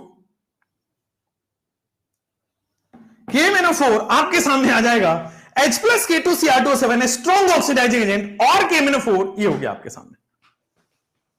क्लियर है? स्ट्रॉन्ग ऑक्सीडाइजिंग एजेंट आपके सामने सीधा सीधा एसिड में कन्वर्ट कर देता है, और ये एनसीईआरटी का है। एल्काइल बेंजीन का मतलब समझना, एल्काइल बेंजीन का मतलब मिथाइल बेंजीन की बात कर रहा है वो, मिथाइल बेंजीन की बात कर रहा है वो। जैसे ये CH3 हो गया, ये मिथाइल बेंजीन है। आपके सामने ये भी एल्काइल बेंजीन हुआ, this is the benzene, this is the benzene, और आपके सामने आएगा CH3 की जगह CH2CH3, again this is the alkyl benzene. Next आपके सामने आएगा दिस इज आपके सामने बच्चों CH, एक तरफ इधर CH3 और एक तरफ इधर CH3। ऐसा एल्काइल बेंजीन जिसमें कम से कम 1 अल्फा एच हो, ऐसा एल्काइल बेंजीन जिसमें कम से कम 1 अल्फा एच हो। तो एल्काइल बेंजीन जिसमें कम से कम 1 अल्फा एच हो, वो आपको ऑक्सीडाइजिंग एजेंट की तरह काम कर जाएगा, स्ट्रॉन्ग। अब स्ट्रॉन्ग ऑक्सीडाइजिंग एजेंट पहली बार मैं इंट्रोड्यूस कर रहा हूं H2CrO4 क्रोमिक एसिड को। स्ट्रॉन्ग ऑक्सीडाइजिंग एजेंट बच्चों में पहली बार इंट्रोड्यूस कर रहा हूं H2CrO4 यानी कि क्रोमिक एसिड को। ये भी आपके पास H2CrO4 क्रोमिक एसिड की तरह काम करेगा। H प्लस K2Cr2O7 KMnO4 इन तीनों मीडियम में, या फिर H2Cr2O4, ये क्रोमिक एसिड है। तीनों ही केसेस में तीनों ही स्ट्रॉन्ग ऑक्सीडाइजिंग एजेंट है। करेगा क्या? सीधा सीधा एसिड बना देगा। कोई भी केस हो बेटा, चाहे एक भी अल्फा एच हो, चाहे दो अल्फा एच हो, चाहे तीन अल्फा एच हो, बेटा सीधा सीधा एसिड बना देगा कार्बोक्सिलिक एसिड। इतना स्ट्रॉन्ग ऑक्सीडाइजिंग एजेंट होता है। KMnO4 एसिडिक में हो या बेसिक में हो, कहीं भी हो, न्यूट्रल में हो, ये सारे के सारे बेटा सीधा का सीधा एसिड में बना देगा। अब आप पूछोगे, मान लो दो ये होता तो कार्बोक्सिलिक एसिड बन गया। अगर दो कार्बन और तीन कार्बन है तब भी कार्बोक्सिलिक एसिड बनेगा और रिमेनिंग कार्बन CO2 की तरह रिलीज हो जाएगा। ठीक हो गया? जैसे यहां हो RCH2OH, अगर मान लो आपको, जैसे मान लो आपके सामने मैं लिखता हूं इसी को एग्जांपल पे, इधर आओ please, focus on the lecture. मान लो आपके सामने लिखा हुआ है मिथाइल बेंजीन, ठीक है, मिथाइल बेंजीन CH3, और मान लो यहां पे लिखा हुआ है H2CrO4 क्रोमिक एसिड। देखो जितने भी डी ब्लॉक वाले एसिड है, जितने भी डी ब्लॉक वाले मिनरल एसिड, इनऑर्गेनिक एसिड है, वो सब के सब क्या है बेटा? Strong oxidising agent. तो ये सीधा क्या करेगा? कार्बोक्सिलिक एसिड में, बेंजीन तो एज इट इज रहेगा, कार्बोक्सिलिक एसिड में चेंज कर लेगा, COOH। ठीक हो गया? अगर मान लो आपके पास एक अल्फा एच रहे, जैसे कि यहां पे क्या हो जाएगा? CH2, और फिर फाइनली आपके सामने CH3 रहे, और H2CrO4 बना, और आपके सामने H2CrO4 बना, तो क्या बनेगा? तो फाइनली CH2CH3 बना ना, तो आपके सामने अभी भी बेंजोइक एसिड बन जाएगा। बेंजीन है और कार्बोक्सिलिक एसिड है, बेंजोइक एसिड बन जाएगा। हां, रिमेनिंग कार्बन CO2 बना के निकल जाएगा। मान लो अगर आपके सामने ये वाला केस रहे, CH और एक इधर CH3 और एक इधर CH3, अभी भी एक अल्फा H है, एटलीस्ट वन अल्फा H हो, तो क्या करेगा आपके सामने? सर कार्बोक्सिलिक एसिड बन जाएगा। एटलीस्ट एक अल्फा H हो तो ये कार्बोक्सिलिक एसिड बन जाएगा। रिमेनिंग दो कार्बन जो है वो CO2 बनाकर रिलीज हो जाएगा। एटलीस्ट वन अल्फा H हो तो आपके सामने COOH बन जाएगा, एंड रिमेनिंग दो कार्बन जो है वो आपके सामने CO2 बनाकर रिलीज कर जाएगा। बोलो क्लियर है? समझ में आया? कोई प्रॉब्लम नहीं है, आगे बढ़ सकते हैं। That's it. अब जैसे ही आपने बढ़ गए हैं, this is the methyl benzene. ठीक है, चलो। अच्छा, कुछ लोग ऐसे भी जीव जंतु हैं यहां पे, सर आपने धोखा दिया। बेटा कौन से मैंने तुम्हारे वो लेके जमीन जायदाद लेके मैं हड़प लिया हूं? सर अगर दोनों साइड में CH3 लगाओ तो बता दिया मैंने। कौन सा धोखा हुआ तुम्हारे साथ, जरा बताना। क्या सिलेबस कंप्लीशन धोखा होता है? क्या डिटेल में पढ़ाना धोखा होता है? तो आई एक्सेप्ट द धोखा बेटा। Amazing, thank you. इतना पढ़ाने के बाद जो आपने ये एक दिया है मुझे, बहुत अच्छा, बट आई एक्सेप्ट हमारी ही गलती होगी, क्योंकि मैं आपको सिखा नहीं पाया कि क्या धोखा होता है क्या नहीं होता है। तो शायद 5 मई तक तो मैं आज मैं क्या उस पे जा रहा हूं क्या? पताल लोक में मैं जा रहा हूं? नहीं ना। तो क्या 5 मई तक साथ में नहीं हूं? कहां तक हूं? ये दूसरे प्लेटफॉर्म से हैं, अरे कहीं से भी हैं। मतलब मुझे पता है कि बहुत सारे प्लेटफॉर्म के बच्चे यहाँ आके केमिस्ट्री पढ़ते हैं, लेकिन तुम यही अच्छा सिला दिया तूने मेरे प्यार का। आजकल तो मैं यही कह रहा हूं सबको, व्यू चाहिए, इससे व्यू मिलता है। आओ बेटा आओ, चलो आओ, नेक्स्ट आ जाओ। अब यहां आ जाओ, CH2H R छोड़ो, धोखा दिया, ये दिया वो दिया, है ना, ऐसी तैसी। आगे बढ़ो लाइफ में, है ना। और मैं इतना ओपन बोलता हूं कि बेटा ज्यादा इधर उधर किया थप्पड़ भी मारूंगा, मेरे को घंटा फर्क नहीं पड़ता तुम्हारे से मैं बना नहीं हूं, है ना। मैं वो टीचर नहीं हूं कि मैं बच्चों से वो हुआ हूं। मैं अपने पढ़ाने के बदौलत और फिर तुम्हारा प्यार मिला है। पहले मैंने पढ़ाया है, तब तुम पसंद किए हो। ऐसे बहुत सारे यूट्यूब चैनल रोज बनते हैं, रोज बंद हो जाते हैं, तुम वहां देखने भी नहीं जानते हो। तो ये सब ड्रामेबाजी में नहीं करता। मैं इमोशनल हूं, मैं रो रहा हूं, मेरा बच्चों, मैं तो गरीबों का देवता हूं, मैं तो मसीहा हूं, मैं तो पता नहीं क्या कर दूंगा, मैं भगवान का दूसरा रूप मेरे अंदर है। मैं ये सब ड्रामा नहीं करूंगा भाई, जो है सामने है, नहीं तो नहीं, हाँ तो हाँ, वेरी सिंपल। ड्रामेबाजी अपने बस की बात नहीं है ना। अपन सर्विस प्रोवाइडर है, ध्यान दीजिएगा। अपन बहुत अच्छा आपसे पैसे लिए, बहुत अच्छे से आपको service the, thank you so much. फिर मिलेंगे, है ना। अगर जिंदा रहे तो फिर मिलेंगे, दैट्स इट। ना हम भगवान है, ना हम भगवान का अवतार है, ना हमने कुछ बहुत बड़ा तोप मचा दिया है। पढ़ाते हैं, पैसा लेते हैं, घर जाते हैं, आराम करते हैं, फिर आते हैं, फिर पढ़ाते हैं, फिर घर जाते हैं, फिर आराम करते हैं। दिस इज माई लाइफ, समझो। इधर आओ। और ये ड्रामेबाजी, ये शोशाबाजी कहीं और, इधर नहीं, इधर नहीं, अपन सीधा सीधा टू द पॉइंट मुंह पे बोलने वाले लोग हैं, ये छुपम छुपाई वाले रास्ते में नहीं है अपन। ठीक है, पढ़ना होगा तो आना, नहीं पढ़ना होगा तो कोई बात नहीं। आई हैव, मेरे टीचिंग में मेरे को भरोसा है बच्चा पढ़ेगा, 1 2 4 10 से मेरे को कोई फर्क नहीं पड़ता, है ना। और मैं भगवान नहीं बनना चाहता, पहली बात है, ना मैं हूं ना मैं बनना चाहता हूं। ठीक है, मैं बिल्कुल नहीं बनना चाहता कि मेरे पैरों में गिरे रहो तुम, नहीं नहीं नहीं, अपनी सेल्फ रेस्पेक्ट उठाओ, खुद गिरे रहो, फाइट करो दुनिया से, अपनी तकदीर खुद छीनो, मेहनत में भरोसा रखो। आ जाओ, अल्कोहल से बताते हैं, अल्कोहल से आप एसिड कैसे बनाओगे। तो अल्कोहल से एसिड आपने बनाया हुआ ऑलरेडी सीख रखा है, मुझे रिपीट नहीं करना पड़ेगा। अल्कोहल से एसिड बनाना आपने ऑलरेडी सीख रखा है, कैसे। तो अल्कोहल से एसिड बनाया हुआ बेटा आपने, चाहे आप स्ट्रॉन्ग ऑक्सीडाइजिंग एजेंट लो, चाहे आप बेटे स्ट्रॉन्ग ऑक्सीडाइजिंग एजेंट लो, चाहे आप बेटे माइल्ड ऑक्सीडाइजिंग एजेंट लो, चाहे आप स्ट्रॉन्ग ऑक्सीडाइजिंग एजेंट लो, चाहे आप माइल्ड ऑक्सीडाइजिंग एजेंट लो, चाहे आप स्ट्रॉन्ग ऑक्सीडाइजिंग एजेंट लो, चाहे आप माइल्ड ऑक्सीडाइजिंग एजेंट लो, आप बेटे बना लोगे आपके पास एसिड, कार्बोक्सिलिक एसिड। चाहे आप स्ट्रॉन्ग ऑक्सीडाइजिंग एजेंट लो, चाहे आप माइल्ड ऑक्सीडाइजिंग एजेंट लो, आप बना लोगे बेटा कार्बोक्सिलिक एसिड। तो अल्कोहल से एसिड बन जाएगा, चाहे आप स्ट्रॉन्ग ऑक्सीडाइजिंग एजेंट लो, चाहे आप माइल्ड ऑक्सीडाइजिंग एजेंट लो, आप बना लोगे carboxylic acid. Strong oxidising agent आपको मैंने लिखा रखा है, कौन से हैं, SOA बेटा कौन से हैं, जल्दी से बताना। चलिए, अब स्ट्रॉन्ग ऑक्सीडाइजिंग एजेंट आपके पास आएगा KMnO4 एसिडिक में, KMnO4 एसिडिक में, KMnO4 बेसिक में, और KMnO4 न्यूट्रल में। KMnO4 एसिडिक, बेसिक और न्यूट्रल में। बढ़िया। दूसरा स्ट्रॉन्ग ऑक्सीडाइजिंग एजेंट एक और हुआ करता था, डी ब्लॉक वाला, याद है, इसी का छोटा भाई, लेकिन वो केवल और केवल एसिडिक मीडियम में होता है, K2Cr2O7 इन एसिडिक मीडियम। बोलो यहां तक कोई दिक्कत, ये कमेंट में आ गया, एसिडिक K2Cr2। एक और था Nick Jonas, Priyanka Chopra Jones reagent, बिल्कुल सही बोला आपने। CrO3 एसिड बोल दो, बेस डाल दो बेटा, एसिड डालोगे H2SO4। तो CrO3 H2SO4 ये जोन्स रिएजेंट है, और ये जोन्स रिएजेंट आपको ऑक्सीडाइजिंग एजेंट का काम करेगा। ठीक हो गया, कार्बोक्सिलिक एसिड में स्ट्रॉन्ग ऑक्सीडाइजिंग। अच्छा, माइल्ड ऑक्सीडाइजिंग एजेंट क्या होते हैं भाई, माइल्ड ऑक्सीडाइजिंग एजेंट MOA क्या होता है। तो माइल्ड ऑक्सीडाइजिंग एजेंट आपके पास आ जाता है, अल्कोहल में आपके सामने स्ट्रॉन्ग ऑक्सीडाइजिंग एजेंट डालोगे, आपके पास काम हो जाएगा। ठीक हो गया, ये हमने पढ़ा हुआ है। दूसरा, अगर मान लो आपके पास माइल्ड, अभी पढ़ाता हूं, माइल्ड में एल्डिहाइड बनता है, यहां से हटा दीजिए, माइल्ड में एल्डिहाइड बनता है, यहां से हटा दीजिए, तो माइल्ड ऑक्सीडाइजिंग एजेंट यहां नहीं आएगा, स्ट्रॉन्ग ऑक्सीडाइजिंग एजेंट ही आएगा, माइल्ड यहां पे नहीं आएगा। एक सेकेंड, आइए, ऑक्सीडाइजिंग एजेंट। अच्छा, अब आएगा आपके सामने एल्डिहाइड, अब आपके सामने आएगा एल्डिहाइड, एल्डिहाइड में आपके सामने आएगा माइल्ड ऑक्सीडाइजिंग एजेंट, एल्डिहाइड में आपके सामने आएगा mild oxidising agent. Strong oxidising agent तो आपके पास आ गया है, माइल्ड ऑक्सीडाइजिंग एजेंट आ जाएगा, और माइल्ड ऑक्सीडाइजिंग एजेंट आपके पास, दैट इज एल्डिहाइड से क्या बनाओगे, कार्बोक्सिलिक एसिड। एल्डिहाइड से क्या बनाओगे बेटा आपके सामने, कार्बोक्सिलिक एसिड। तो माइल्ड ऑक्सीडाइजिंग एजेंट, एल्डिहाइड से आप बनाओगे कार्बोक्सिलिक एसिड। एल्डिहाइड में माइल्ड ऑक्सीडाइजिंग एजेंट दो तो कार्बोक्सिलिक एसिड बनेगा।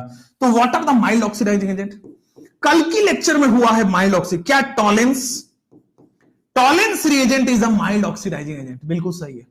फेलिंग, ये भी एक माइल्ड ऑक्सीडाइजिंग एजेंट की तरह काम करता है। बेनेडिक्ट, ये भी आपके सामने एक माइल्ड ऑक्सीडाइजिंग एजेंट की तरह काम करता है। बेनेडिक्ट, ये भी आपके सामने, फेलिंग सॉल्यूशन और बेनेडिक्ट सॉल्यूशन, ये तीनों के तीनों माइल्ड ऑक्सीडाइजिंग एजेंट की तरह काम करते हैं। ठीक हो गया। अब इसमें अगर आप स्ट्रॉन्ग भी डालते हो एल्डिहाइड में तो भी वही होगा, माइल्ड में डालते हो तो भी वही होगा, एल्डिहाइड किसे, एसिड ही बनेगा। बोलो यहां तक कोई प्रॉब्लम परेशानी तो नहीं है, यहां तक कोई दिक्कत तो नहीं है, आगे बढ़ सकते हैं। हाँ, पीसीसी पीडीसी भी है, इसमें पीसीसी पीडीसी भी होता है। उसके बाद CrO3 प्लस पिरिडीन भी होता है। ठीक हो गया, CrO3 प्लस बेस भी होता है। चलिए, ये हमने माइंड मैप में पढ़ लिया। जैसे मान लो आपके सामने अगर ये लिया हो, what will be the answer, answer बताइए कि हमारे सामने अल्कोहल है और स्ट्रॉन्ग ऑक्सीडाइजिंग एजेंट है, अल्कोहल है और स्ट्रॉन्ग ऑक्सीडाइजिंग एजेंट है, तो सीधा सर कार्बोक्सिलिक एसिड बन जाएगा। यहां पे आइए, अल्कोहल है और स्ट्रॉन्ग ऑक्सीडाइजिंग एजेंट है, क्या बन जाएगा, RC double bond OOH। Alcohol है और आपके सामने स्ट्रॉन्ग ऑक्सीडाइजिंग एजेंट है, this will be RC double bond OH, carboxylic acid. ठीक है, RC double bond OOH carboxylic acid. जैसे यहां पे आइए, सर अगर जोन्स रिएजेंट है, ये भी स्ट्रॉन्ग ऑक्सीडाइजिंग एजेंट की कैटेगरी में आता है सर, ये सीधा का सीधा एसिड में कन्वर्ट कर देगा। अब जैसे ये देखो, ये भी अल्कोहल है, बस थोड़ा सा पेरेंट चेन बड़ा कर दिया और कुछ नहीं, CH3CH2 होल 8, और आपके सामने जो कार्बन है उसको COOH बना दो, this is the acid, carboxylic acid. बोलो सही में आया? क्लियर है? समझ में आ गया है? तो सिंपल है, अगर आपके सामने स्ट्रॉन्ग ऑक्सीडाइजिंग एजेंट आएगा तो आप क्या बना लोगे? एसिड बना लोगे। लेकिन अगर आपके सामने एल्डिहाइड में स्ट्रॉन्ग आता है तो भी एसिड होगा। एल्डिहाइड में स्ट्रॉन्ग डालो वीक डालो वो तो बनेगा एसिड ही। देखो यहां भी एल्डिहाइड में स्ट्रॉन्ग डालो चाहे माइल्ड डालो बनेगा तो एसिड ही, स्ट्रॉन्ग डालो माइल्ड डालो बनेगा तो एसिड ही। तो एल्डिहाइड से आपने स्ट्रॉन्ग डाला या माइल्ड डाला बनेगा तो एसिड ही। ठीक हो गया? अल्कोहल में आपने स्ट्रॉन्ग डाला एसिड, एल्डिहाइड में आपने स्ट्रॉन्ग डाला या माइल्ड डाला, आपके सामने बनेगा एसिड। जैसे मान लो यहां पे भी स्ट्रॉन्ग है बनेगा तो एसिड ही। जैसे इसकी बात करो, एल्डिहाइड में माइल्ड ऑक्सीडाइजिंग एजेंट डालो तो बनेगा तो एसिड ही। एल्डिहाइड में आपने माइल्ड डाला बनेगा तो एसिड ही। अब यहां देख लो, फेलिंग क्या है? माइल्ड है बनेगा तो एसिड ही। चाहे स्ट्रॉन्ग हो चाहे माइल्ड हो, चाहे बेनेडिक्ट भी माइल्ड है बनेगा तो एसिड ही। ये ठीक हो रहा है?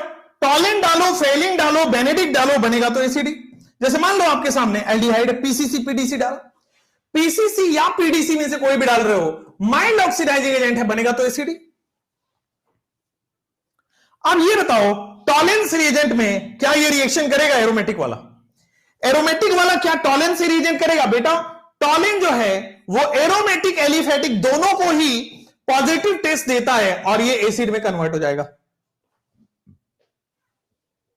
क्या नो लिख रहे हो? अरे गधेड़ो, नो कैसे लिख रहे हो तुम? नो कैसे लिख रहे हो? ये तो देता है, टॉलेन तो दोनों ही देता है, टॉलेन तो दोनों ही देता है भाई। अब यहां आ जाओ, फेलिंग और बेनेडिक्ट की बात है, ये एलिफेटिक ही देते हैं। फेलिंग और बेनेडिक्ट की बात है, ये एलिफेटिक ही देते हैं, एरोमेटिक नहीं देते। समझ में आ गया है? कोई प्रॉब्लम नहीं है? तो टॉलेन में आपके पास आ गया है एल्डिहाइड, एल्डिहाइड से एसिड, बट आपके सामने फेलिंग और बेनेडिक्ट है तो ये रिएक्शन नहीं करेगा। फेलिंग और बेनेडिक्ट है तो आज रिएक्शन नहीं, ये रिएक्शन नहीं करेगा। कह रहे हैं सर आज मिमिक्री करो। अरे भाई इतनी गंभीर मुद्रा में तुम मिमिक्री कराने चले हो। अब next is nitrile amide acid halide and acid anhydride ester ओहो ग्रिग्नार्ड। आइए अब हम चलते हैं कार्बोक्सिलिक एसिड बनाने। तो कार्बोक्सिलिक एसिड बनाने जाओगे फिफ्थ में, फिफ्थ के बाद सिक्स्थ में आओ, फिफ्थ के बाद बेटा सिक्स्थ में आओगे। जैसे ही आपके पास साइनाइड या नाइट्राइल आया, आपको मैंने बताया हुआ है साइनाइड या नाइट्राइल से कैसे आप कार्बोक्सिलिक एसिड बनाओगे। लास्ट क्लास में मतलब एल्डिहाइड जब पढ़ा रहा था तब बताया था। उसके बाद सेवेंथ में अमाइड से आप कैसे बनाओगे ये भी मैंने बताया था। एट्थ में एस्टर से कैसे बनाओगे ये भी मैंने बताया था। ठीक हो गया? तो इन सब में बेटा मैंने आपको बता रखा है कि यहां पे नाइट्राइल में कंप्लीट हाइड्रोलिसिस करोगे, कराया भी था। पार्शियल हाइड्रोलिसिस से अमाइड बनता था, कंप्लीट हाइड्रोलिसिस से एसिड बनता था। अमाइड और एस्टर की खास बात है कि सर अगर आप सिंपली हाइड्रोलिसिस कर दो तो भी आपका काम हो जाएगा। सिंपली हाइड्रोलिसिस कर दो। हाइड्रोलिसिस कैसे होता है? हाइड्रोलिसिस में पानी जुड़ता है, H और OH जुड़ता है।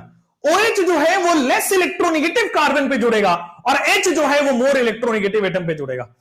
OH जो है वो लेस इलेक्ट्रोनेगेटिव कार्बन पे जुड़ेगा और OH जो है वो OH मोर इलेक्ट्रोनेगेटिव है तो लेस इलेक्ट्रोनेगेटिव जुड़ेगा।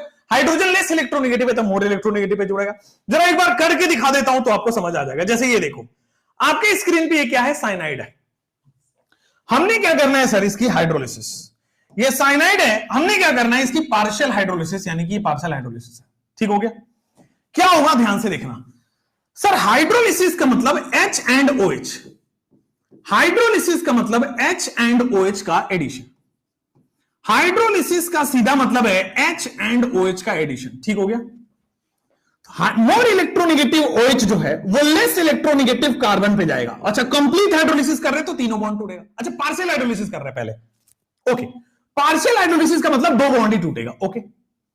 पार्शियल हाइड्रोलिसिस का सीधा मतलब है कि सर ये दो बॉन्ड ही तोड़ो आपके काम आ जाएगा। पार्शियल हाइड्रोलिसिस में आप दो बॉन्ड तोड़ो और आपके काम आ जाएगा। This is the case. Similarly nitrogen की तरफ हाइड्रोजन और हाइड्रोजन चला जाएगा। तो एक कार्बन पे 2 OH क्या हो जाएगा, अमाइड। एक कार्बन पे 2 OH RC double bond ONH2। एक कार्बन पे 2 OH, ये अमाइड का फॉर्मेशन हो जाएगा। बोलो क्लियर है? अगर मान लो यहां पे आ जाओ कि सर कंप्लीट हाइड्रोलिसिस कर रहे हैं तो क्या बनेगा, कंप्लीट हाइड्रोलिसिस कर रहे हैं तो आपके पास बनेगा यहां पे नेक्स्ट इज जैसे ही आप पानी जोड़ोगे तो 3 हाइड्रोजन है यहां पे, ओके, 3 OH है, ओके, यहां पे आगे 3 OH, नाइस, क्लियर, बहुत बढ़िया। तो लेफ्ट हैंड साइड से आपके पास बनेगा RC डबल बॉन्ड OOH। एक कार्बन पे 3 OH यहां पे आ गया और दूसरे कार्बन पे आपके सामने सर NH2 आ चुका, NH3 आ चुका है। देखो हमने क्या किया, हाइड्रोलिसिस का बड़ा सिंपल शॉर्ट ट्रिक है। More electronegative OH less electronegative carbon पे जाता है और less electronegative H more electronegative atom पे जाता है। पार्शियल हाइड्रोलिसिस है तो 3 में से 2 बॉन्ड टूटेगा, कंप्लीट हाइड्रोलिसिस है तो सारे बॉन्ड टूटेंगे और प्रोडक्ट आपके सामने आ गया है। आप बना पा रहे हो, ये बात क्लियर है कि नहीं क्लियर है? एसाइल साइनाइड, हां बिल्कुल एलेक्स, उसको भी अगला क्वेश्चन शायद वही है या तो उसके अगले में मिल जाएगा। जैसे ये करो, अमाइड में हाइड्रोलिसिस कर रहे हैं, क्या होगा, सबसे पोलर बॉन्ड ढूंढना है, ये रहा सबसे पोलर बॉन्ड, तोड़ना है, बहुत सही बात है। मोर इलेक्ट्रोनेगेटिव को H देना है, लेस इलेक्ट्रोनेगेटिव को OH देना है, बहुत बढ़िया। लेफ्ट हैंड साइड में आप देखोगे तो 2 कार्बन का एसिड बन चुका है, कोई प्रॉब्लम तो नहीं है मित्रों, समझ में आया मित्रों? बढ़िया से, चलिए नेक्स्ट। अब आते हैं राइट हैंड साइड में, क्या दिख रहा है, अमोनिया दिख रहा है क्या, तो ये बॉन्ड टूट चुका है और अमोनिया बन चुका है, अमोनिया गैस रिलीज हो चुका है। बोलो क्लियर है कि नहीं क्लियर है? कोई प्रॉब्लम तो नहीं है, आगे बढ़ सकते हैं। अमोनिया बन गया ना, बहुत बढ़िया। नेक्स्ट, अब यहां पे आ जाओ, अगेन ये अमाइड है, सबसे पोलर सिंगल बॉन्ड को तोड़ना है, सबसे ज्यादा पोलर सिंगल बॉन्ड ये टूट गया, मोर इलेक्ट्रोनेगेटिव को H और लेस इलेक्ट्रोनेगेटिव को OH देना है, यही तो बेंजोइक एसिड है। मोर इलेक्ट्रोनेगेटिव को H और लेस इलेक्ट्रोनेगेटिव को OH देना है और यही तो आपके सामने बेटे क्या है, बेंजोइक एसिड है। और राइट हैंड साइड में आपके पास अमोनिया है, मोर इलेक्ट्रोनेगेटिव को H और लेस इलेक्ट्रोनेगेटिव को OH देना है और यही बेंजोइक एसिड है।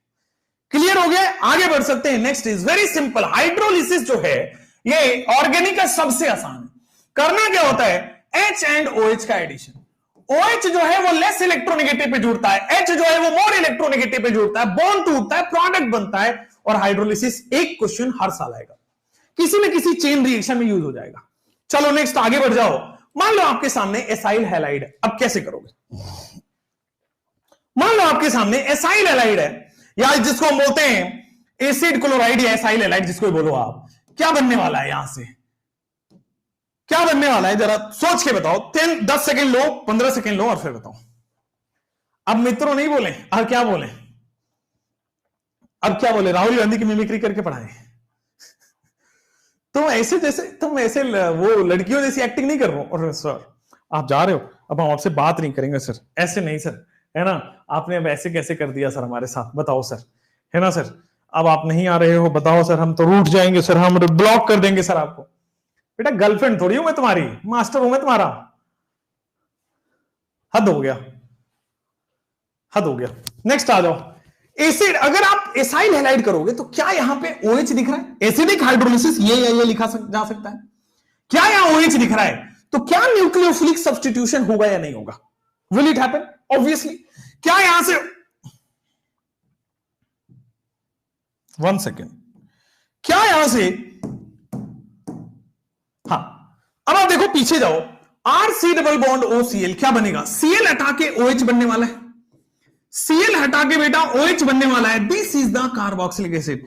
Cl हटा के OH बनने वाला है, this is the carboxylic acid. ये सिंपल न्यूक्लियोफिलिक सब्स्टिट्यूशन रिएक्शन होगा। जैसे यहां पे आ जाओ, सेम है आपके सामने, अगर एसिडिक हाइड्रेशन होता है तो ये बनेगा एसिडिक हाइड्रेशन, ठीक है। बेसिक हाइड्रेशन अगर आप करने चले हो तो भी वही बनेगा, तब भी तो OH माइनस ही है और फाइनली आपके सामने बनेगा, तब भी तो OH माइनस अटैक करेगा और प्रोडक्ट बना देगा। क्लियर हो गया है? कह रहे हैं सर लड़कियों को रोस्ट कर दिया करो, मजा आता है। भाई लड़कियां जब हमें रोस्ट करेंगी ना बेटा तो बहुत मजा नहीं आएगा, ध्यान रखना, तो बहुत दुख मिलेगा। आई नीड यू, अब मेरे को यह आ रहा है गाना, गर्ल आई नीड यू। इधर आओ रे, तुम पढ़ाने नहीं देते यार, बातें बहुत करते हो, इधर आओ। अगर एसिडिक हाइड्रेशन हुआ तो क्या ये OH अटैक करेगा और OH आपके स्क्रीन पे आएगा CH3 CH2। यहां तक तो कोई छेड़छाड़ नहीं किया, वैसे करना नहीं चाहिए। Br हटा के न्यूक्लियोफिलिक सब्स्टिट्यूशन OH लगा दोगे मित्रों, सही है, एकदम क्लियर हो गया है। जल्दी से आ जाओ यहां पे। सब ये एनहाइड्राइड है, अभी भी बेटा यहां पे अभी भी हाइड्रोलिसिस लिखा हुआ है। अब हाइड्रोलिसिस क्या करता है, सबसे पोलर सिंगल बॉन्ड को तोड़ो, सबसे पोलर सिंगल बॉन्ड को तोड़ो। लेस इलेक्ट्रोनेगेटिव कार्बन को OH देते हैं, मोर इलेक्ट्रोनेगेटिव को H देते हैं, लेस इलेक्ट्रोनेगेटिव को OH और मोर इलेक्ट्रोनेगेटिव को H। लेफ्ट हैंड साइड से आप देखोगे तो आपके सामने कार्बोक्सिलिक एसिड बन गया। इस ग्रीन लाइन के पीछे पीछे कार्बोक्सिलिक एसिड बन गया, इस ग्रीन लाइन के नीचे नीचे भी कार्बोक्सिलिक एसिड बन गया है, और इस ग्रीन लाइन के नीचे नीचे भी कार्बोक्सिलिक एसिड बन गया है। तो चाहे एस्टर हो, चाहे एनाइड्राइड हो, चाहे अमाइड हो, चाहे एसाइल एलाइड हो, चाहे सीधा नाइट्राइल हो, सबका हाइड्रोलिसिस कौन क्या देगा, कार्बोक्सिलिक एसिड। तो इसको हम लोग ऐसे पढ़ते हैं, नाइट्राइल का, अमाइड का, एस्टर का, एनहाइड्राइड का, एसाइल हैलाइड का, सबका हाइड्रोलिसिस क्या देगा, कार्बोक्सिलिक एसिड। क्लियर, आगे बढ़ते हैं। जैसे नेक्स्ट यहां पे एस्टर, अब आगे आपके सामने करो, एस्टर से एसिड बनाना है, एस्टर से एसिड बनाना है, क्या करोगे। आपको याद आ रहा है ये चीज कि जब हमने एस्टर बनाया था तो ये वाला पार्ट तो एसिड से आता था और ये वाला पार्ट अल्कोहल से आता था, याद आया। बहुत बार रिपीटेटिव हुआ है, 2 बार तो हमने रिएक्शन में पढ़ा है और कई सारे क्वेश्चन के। एस्टरिफिकेशन रिएक्शन, कार्बोक्सिलिक एसिड और अल्कोहल ये वाटर रिलीज कर देते हैं और एस्टर बना देते हैं, लेकिन जो एस्टर बनता है उसमें ये वाला पार्ट एसिड से और ये वाला पार्ट अल्कोहल से है। हाँ, तो एस्टर में जब आप हाइड्रोलिसिस करते हो तो अल्कोहल को H मिलता है, एसिड को OH मिलता है। सेम लॉजिक, मोर इलेक्ट्रोनेगेटिव को हाइड्रोजन मिला, लेस इलेक्ट्रोनेगेटिव को OH मिला। अब मोर इलेक्ट्रोनेगेटिव को हाइड्रोजन मिला, लेस इलेक्ट्रोनेगेटिव को OH मिला है। मेरे प्यारे बंधुओं, कोई प्रॉब्लम तो नहीं है ना, जल्दी से बोल दो हाँ या ना, एकदम क्लियर। अच्छा नेक्स्ट, अब आते हैं, क्या आपके पास बन गया C2H5OH, बढ़िया, C2H5। सब लोग लिख रहे हैं आंटी आंटी क्यों लिख रहे हैं, एसीपी से नहीं क्या चैट सेक्शन में, आंटी ना लिखा करो यार तुम, हमारे प्रिय एसीपी सर को बुरा लग जाएगा। बताओ जरा, इधर आओ। जब ये एस्टर है तो एस्टर में ये वाला पार्ट तो एसिड से आता ही नहीं आता, अच्छा, और ये वाला पार्ट अल्कोहल से आता नहीं आता, अच्छा। अब ये वाला पार्ट एसिड से, ये वाला पार्ट अल्कोहल से, बहुत बेटा बॉन्ड टूटेगा। मोर इलेक्ट्रोनेगेटिव को H, लेस इलेक्ट्रोनेगेटिव को OH, मोर इलेक्ट्रोनेगेटिव को H और लेस इलेक्ट्रोनेगेटिव को OH। एकदम सिंपल है क्या, और आपकी स्क्रीन पे आ जाएगा C double bond OH। Right hand side से आपके सामने क्या बनेगा, तो राइट हैंड साइड से बनेगा बेटा आपके सामने C2H5OH, राइट हैंड साइड से आपके सामने बनेगा C2H5OH। बोलो क्लियर। एलेक्स आप एग्जाम के बाद भी आना, चलो आपकी बात मान ली, मैं एग्जाम के बाद ही चला जाऊंगा, ठीक है बेटा, समझ गए, आगे बढ़ सकते हैं। जैसे आप जाते हैं वैसे ये मेरे हाथों में नहीं है बेटा, आगे बढ़ो। फिर भी ग्रिग्नार्ड, लास्ट वाला दैट इज ग्रिग्नार्ड से कैसे बनाओगे। आओ, मैंने सबका हाइड्रोलिसिस करके आपको बना दिया है। Last and the 9th one is ester हो गया है, and the 9th one is Grignard कैसे बनाओगे। तो सर ग्रिग्नार्ड एक ऑर्गेनोमेटलिक और क्या देता है, ग्रिग्नार्ड एक ऑर्गेनोमेटलिक और क्या देता है बेटा, एसिड R- देता है। R- मिल गया, अगर उसमें C डबल बॉन्ड O लगा दूं तो कार्बोक्सिलिक एसिड बन जाएगा। ग्रिग्नार्ड से R- मिलेगा, अगर CO2 जोड़ दूं तो देखो ग्रिग्नार्ड से R- मिलेगा, CO2 मिलेगा, कार्बोक्सिलिक एसिड बनेगा। ग्रिग्नार्ड से R- मिलेगा, CO2 मिलेगा, कार्बोक्सिलिक एसिड। आइए बेटा इधर आइए, जल्दी से आइए, ये देखो जरा, क्या ये ग्रिग्नार्ड है, हाँ जी R- है। और R- क्या अब कहां अटैक करेगा, क्या ये ऐसे ही बैठा रहेगा या कुछ कुछ होता है यहां पे बेटा। सर यहां माइनस है और कुछ कुछ होता है, दुल्हने दुल्हनियां ले जाएंगे बेटा, यहां पे माइनस ने प्लस पे अटैक किया भाई, अब क्या होगा, R कार्बन पे अटैक कर देगा। एक डबल बॉन्ड हो तो ऐसा ही रहेगा, एक सिंगल बॉन्ड बन जाएगा। रीजन, कार्बन 5 बॉन्ड बन नहीं सकता, तो एक बॉन्ड कार्बन तोड़ देगा, कोई भी एक बॉन्ड तोड़ देगा, दोनों तरफ सिमेट्री है। यहां तक बुझाया कि नहीं बुझाया, बुझा गया एकदम। अच्छा, ग्रिग्नार्ड R- देता है, माइनस को प्लस पसंद है, जैसे बेबी को बेस पसंद है, तो R- ने प्लस पे अटैक किया, कार्बन 5 बॉन्ड बना नहीं सकता, एक बॉन्ड तोड़ दिया, ROO-। अब जैसे ये हुआ, ये कार्बोक्सिलिक एसिड का सॉल्ट है, कहीं से भी H+ ले लो, वाटर से ले लो, एसिड से ले लो, एनीथिंग कैन, कोई भी सॉल्वेंट से ले लो, आपके पास एसिड बन चुका है। तो क्या गिरगिनाट से एसिड बना दोगे अगर उसमें CO2 गैस मिला तो? मित्रों समझ में आया? आगे बढ़ सकते हैं। ऋषि जी ने तो यस की भरमार ही लगा दी बेटा, एक बार में भी मुझे समझ आ जाता है। यहां आ जाओ। अब ये क्या है? तो सर आपके सामने दिस इज गिरगिनाट, मिथाइल गिरगिनाट है और गिरगिनाट ऑर्गेनोइटलिक है। ये क्या देगा? ये देगा R माइनस, ये देगा CH3 माइनस। बेबी को बेस पसंद है बेटा, आज नहीं कल नहीं हमेशा से बेबी को बेस पसंद है। इस माइनस ने प्लस पे अटैक किया, इस माइनस ने प्लस पे अटैक किया और क्या हो जाएगा? तो फाइनली आपके पास बनेगा CH3, कार्बन पे अटैक कर दिया है। कार्बन 5 बॉन्ड बना नहीं सकता है, मजबूरी में बेटा एक बॉन्ड तोड़ना पड़ेगा। अब इस ये कार्बोक्सिलिक एसिड का सॉल्ट ही तो है, कहीं से भी एसिड लेंगे और आपके सामने मिथेनोइक एसिड बना देंगे। एकदम बोलो चंगा, एकदम बढ़िया। ये पानी का कितना रोल है आप समझ रहे हो?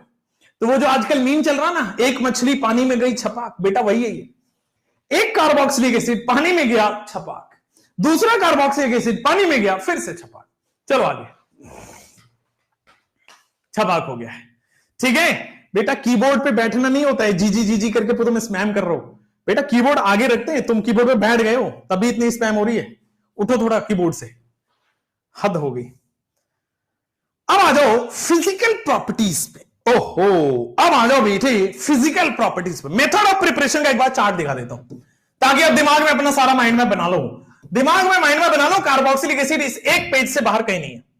This is the mind map. इसमें सारा रिएजेंट, सारा चीज लिखा हुआ है, प्रोडक्ट क्या बनेगा, कैसे बनेगा, oxidative, reductive, everything is at one chart. Single page notes of carboxylic acid बन गया है मेथड ऑफ प्रिपरेशन का। घुटना में दिमाग है ना आपका, पता है मुझे घुटना में दिमाग है आपका, ये तो बताने की जरूरत कहां है, बताने की जरूरत थोड़ी पड़ रही है ये। आइए आइए आइए, अभी हम दो चीजें डिस्कस करेंगे बच्चों, है ना। एक तो बॉइलिंग पॉइंट डिस्कस करेंगे और दूसरा एसिडिक नेचर डिस्कस करने वाले हैं। आइए बॉइलिंग पॉइंट के बारे में बात करते हैं। Boiling point, boiling point, boiling point, boiling point. आ जाओ सर, एक आपसे कुछ डाउट है मुझे बच्चों। Boiling point order, BP order पूछना चाहता हूं। कार्बोक्सिलिक एसिड और अल्कोहल में बॉइलिंग पॉइंट किसका ज्यादा है? आप बताओगे पहले। कार्बोक्सिलिक एसिड और अल्कोहल में बॉइलिंग पॉइंट किसका ज्यादा है एंड व्हाई? ये बताया हुआ इसलिए दोबारा पूछ रहा हूं। कार्बोक्सिलिक एसिड का गुड रीजन। कार्बोक्सिलिक एसिड का ज्यादा होता है क्योंकि ये डाइमर बना के रहता है। एनसीईआरटी अगर आप खोले हैं तो बेटा उन्हीं को दिख रहा होगा कि कार्बोक्सिलिक एसिड डाइमर बना के रहता है। कैसे? R C double bond O O minus, दूसरा वाला R C double bond O और ओ माइनस। इस माइनस को ये यहां पे बच्चों ये डाइमर बना के रहता है। This is the dimer, this is the dimer, this is the dimer, this is the dimer. अच्छा, कार्बोक्सिलिक एसिड ने सबसे ज्यादा आपके पास ओ दे दिया, कार्बोक्सिलिक एसिड। अब कार्बोक्सिलिक एसिड सबसे ज्यादा होता है क्योंकि डाइमर बना के रहता है, और डाइमर के बाद अल्कोहल, क्योंकि अल्कोहल में भी H बॉन्ड होता है। डाइमर में मोलिकुलर मास बढ़ गया, अल्कोहल में H बॉन्ड होता है तो उतना मोलिकुलर मास नहीं बढ़ा है, अल्कोहल हो गया। तो डाइमर आपके पास बन गया, कार्बोक्सिलिक एसिड का सबसे ज्यादा बॉइलिंग पॉइंट है। उसके बाद अल्कोहल का बॉइलिंग पॉइंट है। और एल्डिहाइड और कीटोन में किसका बॉइलिंग पॉइंट ज्यादा है? कीटोन का कि एल्डिहाइड का? एल्डिहाइड और कीटोन में किसका ज्यादा है? एल्डिहाइड का कि कीटोन का? कीटोन का ज्यादा होता है। रीजन मैंने बताया हुआ है कि इसका डाइपोल डाइपोल कीटोन का ज्यादा होगा। कीटोन और एल्डिहाइड में लास्ट चैप्टर में ही पढ़ाया था, इसलिए कीटोन और एल्डिहाइड में बेटा आपके पास आ चुका है। This is the answer. इसका कीटोन में स्ट्रॉन्ग डाइपोल डाइपोल आएगा। कीटोन में आपके पास आएगा strong dipole dipole. Okay fine, good good good. और एल्डिहाइड में आपके पास आएगा वीक डाइपोल डाइपोल आएगा। एकदम बढ़िया, बिल्कुल सरल बात, कोई दिक्कत वाली बात नहीं है।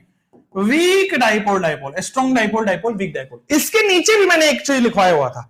क्या हमने इसके नीचे ईथर लिखा था? क्या बिल्कुल सही बात है, ईथर लिखा था।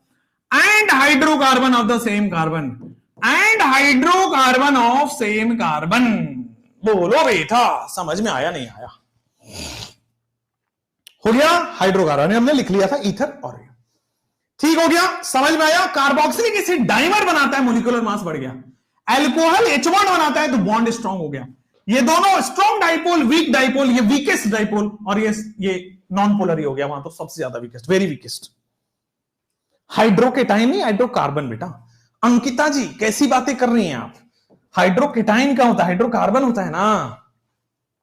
आइए अब आती है बॉइलिंग पॉइंट का ऑर्डर, तो आपने समझा दिया, मुझे जरा एसिडिक ऑर्डर समझा देंगे क्या? एसिडिक ऑर्डर, अल्कोहल ज्यादा एसिडिक होगा कि कार्बोक्सिलिक एसिड?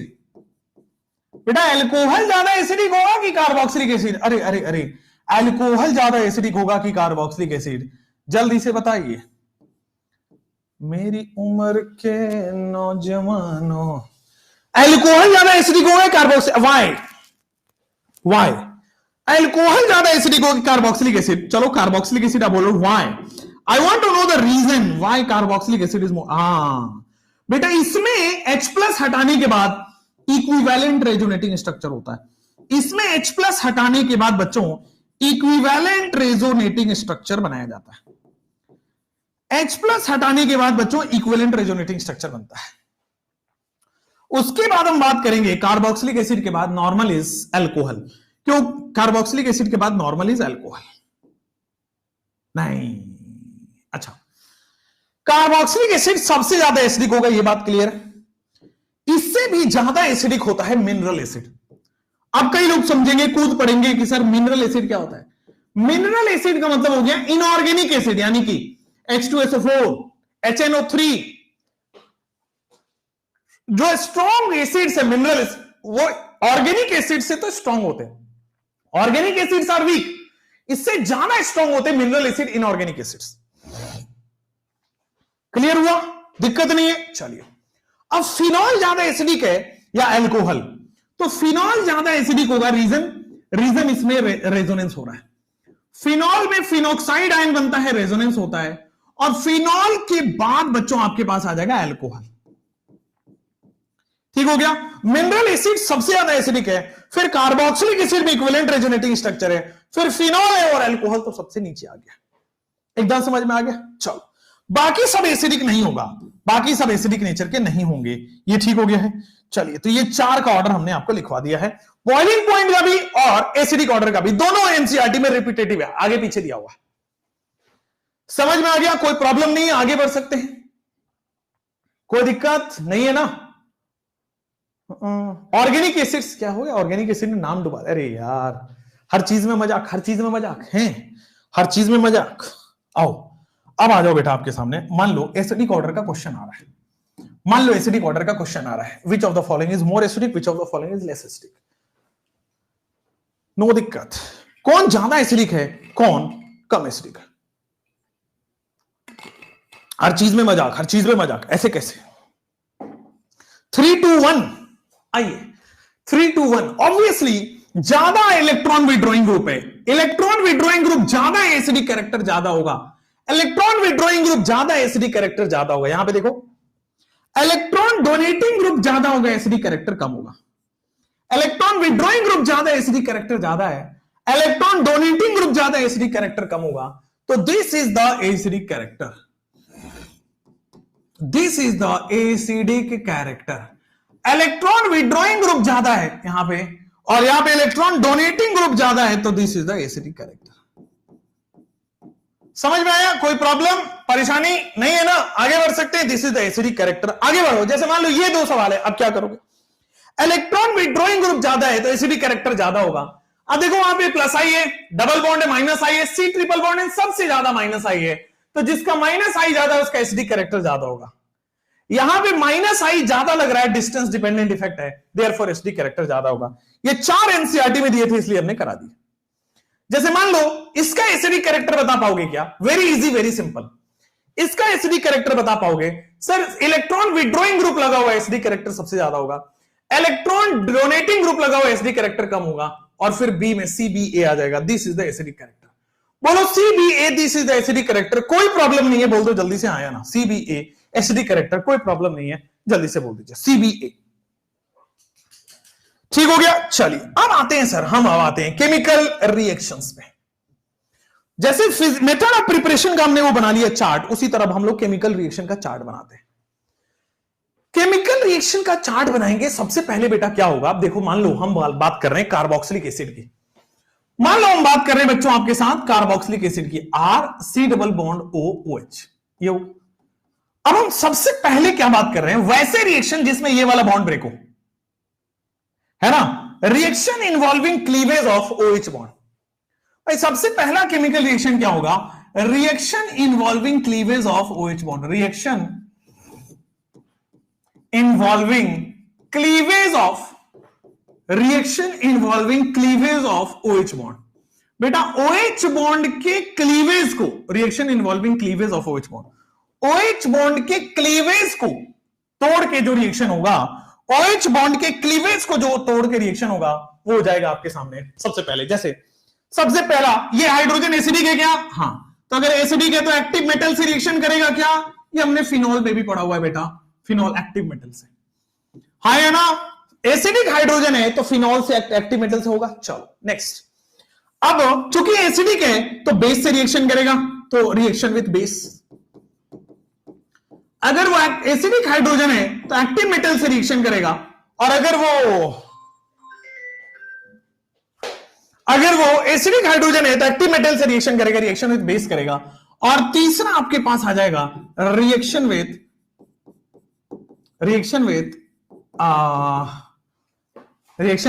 HSO3 सल्फाइड लिख दो, रिएक्शन विथ सल्फाइड।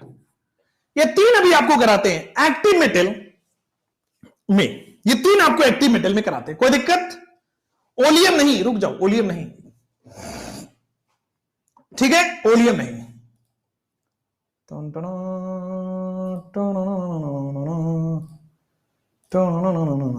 चलिए, रिएक्शन विथ सल्फाइड हो गया, आप ये भी करा सकते हो, SO2 निकल जाएगा। रिएक्शन विथ आप कार्बोनेट भी करा सकते हो, बाइकार्बोनेट बाइकार्बोनेट भी करा सकते हो, CO2 निकल जाएगा। मैं सल्फाइड वहीं पे आपको समझा देता हूं, लिखने के लिए आप लिखेंगे carbonate and bicarbonate. Reaction with carbonate and bicarbonate आप लिखेंगे, सल्फाइड में वहीं करूंगा, वहां पे SO2 गैस निकलेगा, यहां पे CO2 गैस निकलेगा। ठीक, क्लियर है, कोई प्रॉब्लम नहीं है। आगे बढ़ते हैं तो रिएक्शन विथ एक्टिव मेटल की बात करेंगे। आइए, ये रहा आपके सामने रिएक्शन विथ एक्टिव मेटल। ओहो, आइए रिएक्शन विथ एक्टिव मेटल की बात करेंगे। जैसे मान लो बच्चों आपके पास क्या है, RC double bond OOH। Example के तौर पे आपने लिया है CH3C डबल बॉन्ड OOH, ये कार्बोक्सिलिक एसिड है। अगर मैं इसकी रिएक्शन सोडियम मेटल से कराता हूं क्या होगा? सर हाइड्रोजन हट जाएगा और आपके सामने बन जाएगा CH3C double bond OO minus Na+। हाँ या ना? और आपके सामने बच्चों H2 गैस रिलीज हो जाएगा, और आपके सामने भाई H2 गैस रिलीज हो जाएगा। हाँ या ना? Similarly, CH3C double bond OO minus, CH3C double bond OOH, and this is K. Finally, आपके सामने आएगा CH3C double bond O minus K plus, and आपके सामने H2 गैस निकल जाएगा। बैलेंसिंग नहीं है अभी। मान लो मैं इसकी रिएक्शन कैल्शियम से करा देता हूं तो क्या होगा? तो बस कैल्शियम में आपके सामने चार्ज बैलेंस करना रहेगा और नथिंग एल्स। कैल्शियम +2 होता है, तो ये हो जाएगा CH3C double bond O minus whole twice Ca। दो माइनस चार्जेस को सेटिस्फाई करने के लिए +2 है, और आपके सामने बच्चों H2 गैस रिलीज हो जाएगा, और आपके सामने बच्चों H2 गैस रिलीज हो जाएगा। बोलो हाँ, ठीक है। कार्बोक्सिलिक एसिड है, अगर एक्टिव मेटल के साथ रिएक्शन किया तो ये बनेगा, अगर पोटेशियम एक्टिव मेटल के साथ रिएक्शन किया तो ये बनेगा, कैल्शियम एक्टिव मेटल के साथ रिएक्शन किया तो ये बनेगा। बोलो सही है, बोलो प्रॉब्लम नहीं है, आगे बढ़ सकते हैं। तो this is the active metal reaction with base and reaction with, अच्छा अब रिएक्शन विद बेस कर दो, बेस तो और आसान होगा भाई, मेटल बेसिक होता है तो इसने एसिडिक हाइड्रोजन चुरा के H2 गैस बना दिया।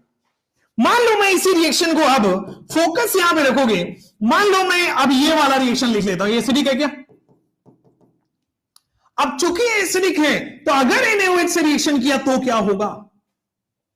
अगर एसिडिक है NaOH से रिएक्शन किया तो यस, क्या ये OH माइनस बेस ने H+ को चुराया और वाटर निकाल देगा?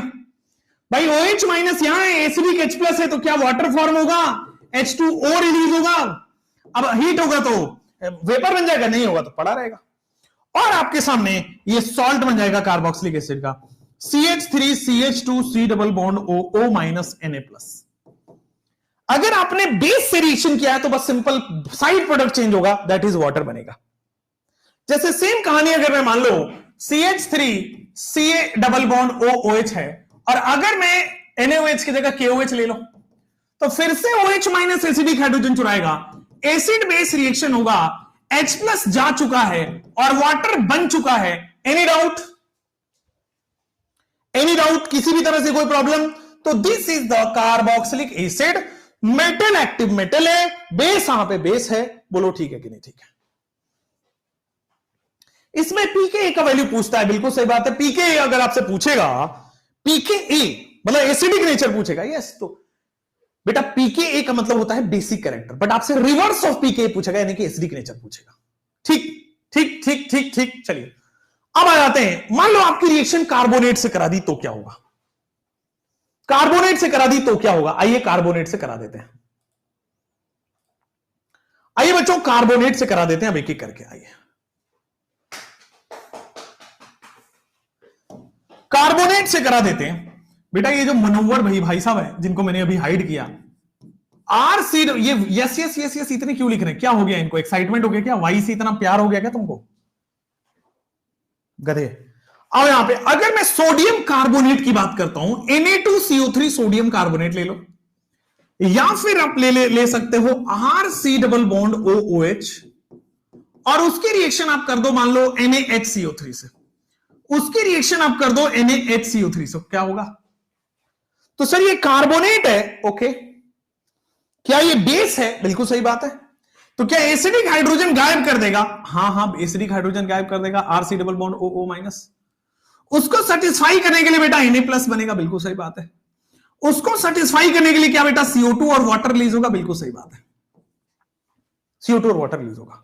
Next, RC double bond OO minus Na plus, RC double bond OO minus Na plus. अगर H2 और बाई कार्बोनेट हो, दोनों में H2 और CO2 रिलीज होगा। बाई कार्बोनेट और कार्बोनेट हो, दोनों में H2 और CO2 रिलीज होगा। सिंपल हो गया है, क्लियर हो गया है, समझ में आ गया है, आगे बढ़ सकते हैं। That's the answer.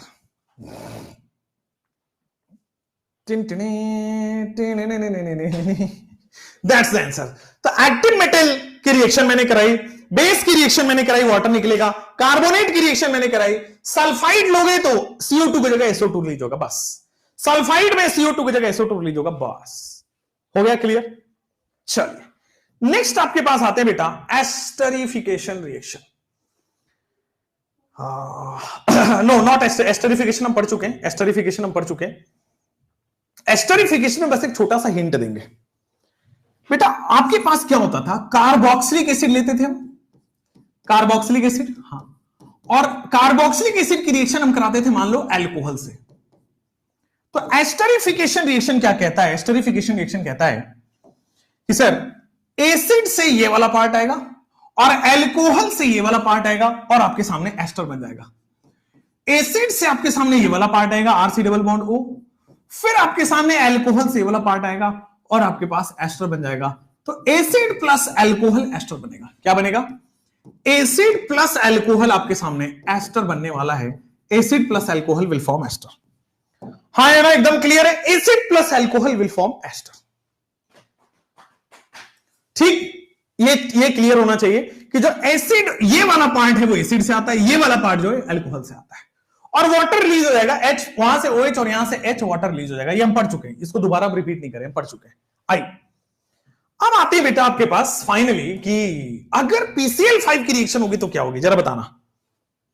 PCl5 क्या करता है? क्या ऑक्सीजन खा जाएगा? PCl5 क्या यहां से ऑक्सीजन खा जाएगा? बिल्कुल सही बात है। तो आपके सामने सर वहां से ऑक्सीजन खा के POCl3 बना लिया। PCl5 जो है वो टूटता है PCl3 प्लस Cl2 में, और PCl3 जो है वो ऑक्सीजन खा जाएगा और आपके सामने बन जाएगा POCl3। बिल्कुल ठीक हो गया। बोलो POCl3 बना नहीं बना? एकदम अच्छे से जल्दी से बोल दो, बना नहीं बना? बन गया। अब क्या होगा? जो दोनों Cl है वहीं पे जाके जोड़ दो R। जो दोनों Cl है बेटा, कार्बन OH, एक Cl ऊपर और एक Cl नीचे लगा दो, एकदम सही हो गया है। एक Cl ऊपर और एक Cl नीचे। केक कटिंग करें, केक कटिंग भी करेंगे, रुको यार, केक कटिंग करेंगे, तुम्हारी चेहरे पे लगाएंगे, तुम काहे टेंशन ले रहे हो? हाँ, अब यहीं पे आप क्या करते हो बेटा, इसको RCOCl बनाना है, ठीक है ना? क्या होता है? ये वाला ऑक्सीजन गायब करता है, ठीक है? ये वाला ऑक्सीजन PCl5 खाता है और आपके सामने बनेगा RC डबल बॉन्ड OCl। अब देखोगे एक इधर Cl बन गया और इधर Cl बन गया, यानी कि HCl भी रिलीज हो जाता है। देखो, दो Cl रिलीज हुआ था, एक Cl यहां पे जाके जुड़ेगा, एक Cl यहां पे जाके जुड़ेगा और प्रोडक्ट बन जाएगा और ऑक्सीजन POCl3 बना देगा। PCl3 क्या करता है बेटा? H3PO3 बनाता है। PCl3 क्या करता है आपके सामने?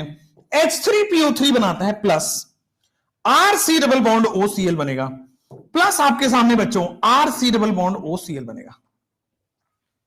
PCl3 बनेगा और आपके सामने RC डबल बॉन्ड OCl बनेगा। बोलो हाँ या ना? समझ में आया? कोई दिक्कत तो नहीं है? आगे बढ़ते हैं। अब आइए बेटा, नेक्स्ट कंडीशन आपकी स्क्रीन पे आएगा ये वाला। मान लो SOCl2 कर रहे हैं, तो सिंपली अगेन SOCl2 ये वाला ऑक्सीजन खा जाएगा और आपके सामने RCOCl बनाता है, same like PCl3 and PCl5, और SO2 गैस रिलीज होगा प्लस HCl रिलीज हो जाएगा। नेक्स्ट, यहां पे एक ऑक्सीजन ज्यादा है तो बस SO2 की जगह SO3 हो जाएगा, एक ऑक्सीजन ज्यादा है तो SO2 की जगह SO3 हो जाएगा। कोनो दिक्कत तो नहीं होगा? अरे बोलो ना हाँ या ना? समझ में आया? दिक्कत परेशानी नहीं होनी चाहिए। आइए बेटा, नेक्स्ट आपके पास बड़ी सिंपल है कार्बोक्सिलिक एसिड। तो नेक्स्ट आपके पास बड़ी सिंपल है। आइए, ये हो गया PCl5, PCl3, SOCl2 and SO2Cl2, ये हो गया। ये ऑक्सीजन, ये वाला ऑक्सीजन, अल्कोहल वाला ऑक्सीजन खा जाता है। चलो नेक्स्ट, अब आते हैं रिएक्शन विद अमोनिया। तो अमोनिया क्या है? बेस, बहुत बढ़िया। और ये क्या है? Acidic hydrogen. हाँ, तो एसिड बेस रिएक्शन होगा, बिल्कुल होगा। और आपके पास बनेगा CH3, C double bond O, यहां पे बनेगा O माइनस, और इसको सेटिस्फाई करने के लिए बनेगा NH4 प्लस। O माइनस और NH4 प्लस बनेगा। फाइनली O माइनस और NH4 प्लस बनेगा। फाइनली वाटर रिलीज हो जाएगा। फाइनली आपके सामने वाटर रिलीज होगा और आपके सामने बनेगा CH3, C double bond O, NH2। तो दिस इज द अमाइड बन जाएगा। एसिड बेस रिएक्शन होगा, NH3 जो है H प्लस चुरा लेगा। LX कहां गए आप? ये यहां बेंजीन वाले पूछ रहे थे सर, ये रहा LX बेटा। C double bond O minus NH4 plus बनेगा। जब थोड़ा सा हीट करोगे बेटा H2O निकल जाएगा, तो जब वाटर निकल जाएगा तो दिस इज द अमाइड। जब वाटर निकल जाएगा तो this is the amide is the answer is the, this is the amide is the answer is the. बोलो क्लियर है? कोई दिक्कत नहीं है? सर बायोमोलिक्यूल में लास्ट वाले टॉपिक से क्वेश्चन आता है, बिल्कुल सही बात है, विटामिन से क्वेश्चन आता है, इसीलिए सुभाष सर पढ़ा रहे हैं यहां पे, इसीलिए तो पढ़ा रहे हैं, और कोई थोड़ी ना। मतलब रिएक्शन विद अमोनिया आपके स्क्रीन पे आ चुका है। नेक्स्ट आएंगे, जैसे मान लो आपके पास, मान लो LiAlH4 है, अब क्या करोगे? रिडक्शन करना है। मान लो स्ट्रॉन्ग रिड्यूसिंग एजेंट दे दिया तो क्या होगा? रिड्यूसिंग एजेंट क्या करता है? कोई आइडिया? रिड्यूसिंग एजेंट अल्कोहल में बनाएगा या एल्डिहाइड में बनाएगा? स्ट्रॉन्ग रिड्यूसिंग एजेंट है, ध्यान देना बेटा। जब ये स्ट्रॉन्ग रिड्यूसिंग एजेंट है तो क्या करेगा सर? सीधा अल्कोहल। जैसे स्ट्रॉन्ग ऑक्सीडाइजिंग एजेंट क्या करता था? सीधा एसिड में ले आता था अल्कोहल को, वैसे ही अगर आप एसिड को रिड्यूस कर दोगे स्ट्रांगली तो सीधा अल्कोहल चला जाएगा। 1 डिग्री अल्कोहल RCH2OH, ये 1 डिग्री अल्कोहल सीधा सीधा RCH2OH चला जाएगा। बोलो ठीक है? 1 डिग्री अल्कोहल HNOH ऐड हो जाएगा, अल्कोहल बन जाएगा। बिल्कुल सही बात है, ठीक है। जैसे मान लो अगर मैं सोडा लाइम डीकार्बोक्सिलेशन करता हूं तो क्या होगा? जैसे मैं मान लो NaOHCO, इसको क्या बोलते हैं? 3:1 रेशियो में होता है, ये 3 और ये 1 रेशियो में रहता है। इसको बोलते हैं soda lime decarboxylation, CO decarboxylation. CO2 release होता है बेटा, यहां से क्या होता है? CO2 रिलीज होता है और एल्केन बन जाता है। तो ये CO2 रिलीज हो गया, ये वाला CO2 रिलीज हो जाता है, प्लस CO2 बन जाता है, एल्केन और CO2 रिलीज हो जाता है। सोडा लाइम डीकार्बोक्सिलेशन में CO2 रिलीज हो जाता है और एल्केन बन जाता है। ऑलरेडी पढ़ा हुआ रिएक्शंस हैं, बस रिपीटेटिव है। चलो अब आते हैं लास्ट इज आपके सामने, last is substitution reaction in the hydrocarbon part. इसको बोलते हैं HVZ रिएक्शन, ठीक है? HVZ रिएक्शन क्या होने वाला है? HVZ रिएक्शन क्या बोलते हैं उसको? हेल-वोल्हार्ड जेलिंस्की रिएक्शन, हेल-वोल्हार्ड जेलिंस्की रिएक्शन। तो बेटा इसमें क्या होता है हेल-वोल्हार्ड जेलिंस्की रिएक्शन में? इसको बोलते हैं हम alpha halogenation, alpha halogenation. Hell Volhard Zelinsky reaction में आपके पास हो जाएगा alpha halogenation of carboxylic acid. ठीक है, alpha halogenation of carboxylic acid आ जाएगा, Hell Volhard Zelinsky reaction, alpha halogenation of carboxylic acid. ठीक है, HVZ reaction, Hell Volhard Zelinsky reaction, alpha halogenation of carboxylic acid. अब ये रिएक्शन कैसे होगा? इस रिएक्शन में कार्बोक्सिलिक एसिड के पास कम से कम एक अल्फा एच होना चाहिए, कार्बोक्सिलिक एसिड के पास एक अल्फा एच होना चाहिए। अब देखो, ये वाले में आपके पास अल्फा एच है, एक नहीं दो है। तो अब अगर हम ऐसे करते हैं PX3 या फिर और रेड फास्फोरस प्लस X2, इन दोनों में से कोई भी लेते हैं, या तो PX3 इन दोनों को रिएक्शन करके बन जाएगा, या तो रेड फास्फोरस प्लस X2 लेते हो तो अल्फा हेलोजिनेशन होगा। क्या होगा? एक बार हाइड्रोजन हटके Br लग जाएगा एंड दिस इज COOH। अगर हम दूसरी बार PBr3 लेते हैं, अगर हमने दूसरी बार PBr3 लिया तो दूसरा वाला अल्फा एच भी हट जाएगा। अगर हमने दूसरी बार लिया तो दूसरा वाला अल्फा एच हट जाएगा और आपके सामने अल्फा हेलोजिनेशन हो जाएगा। बोलो ठीक। जैसे रेड फास्फोरस प्लस Cl2, तो क्या ये अल्फा एच है? तो अब क्या करेगा सर, यहां पे सबसे पहले आपके सामने एक अल्फा हेलोजिनेशन कर दिया, C डबल बॉन्ड OOH। क्या दूसरी बार में फिर से अल्फा हेलोजिनेशन क्या है? नीचे Cl ऊपर Cl, C double bond OOH। ठीक है, दूसरे वाले पार्ट में क्या तीसरे वाले में फिर से कार्बन है, ऊपर क्लोरीन है, लेफ्ट में क्लोरीन है, नीचे क्लोरीन है, C डबल बॉन्ड OOH हो जाएगा। आपके सामने स्क्रीन पे आ जाएगा C डबल बॉन्ड OOH, है ना। कार्बन पे बेटा ऊपर ब्रोमीन नीचे ब्रोमीन है, कार्बन पे ऊपर Cl नीचे Cl है, and this is the case, and this is the case. Hell Volhard Zelinsky reaction समझ में आया? चलिए, जैसे ही आपने ये देखा, नेक्स्ट क्वेश्चन आपके इस पर आएगा, रिंग सब्स्टिट्यूशन। अब तो बड़ी सिंपल है। क्या ये C डबल बॉन्ड O है? हाँ, -M दिखाएगा, बिल्कुल सही है। मेटा डायरेक्टिंग हो जाएगा, बिल्कुल सही। C डबल बॉन्ड O है, -M दिखाएगा, मेटा डायरेक्टिंग होगा।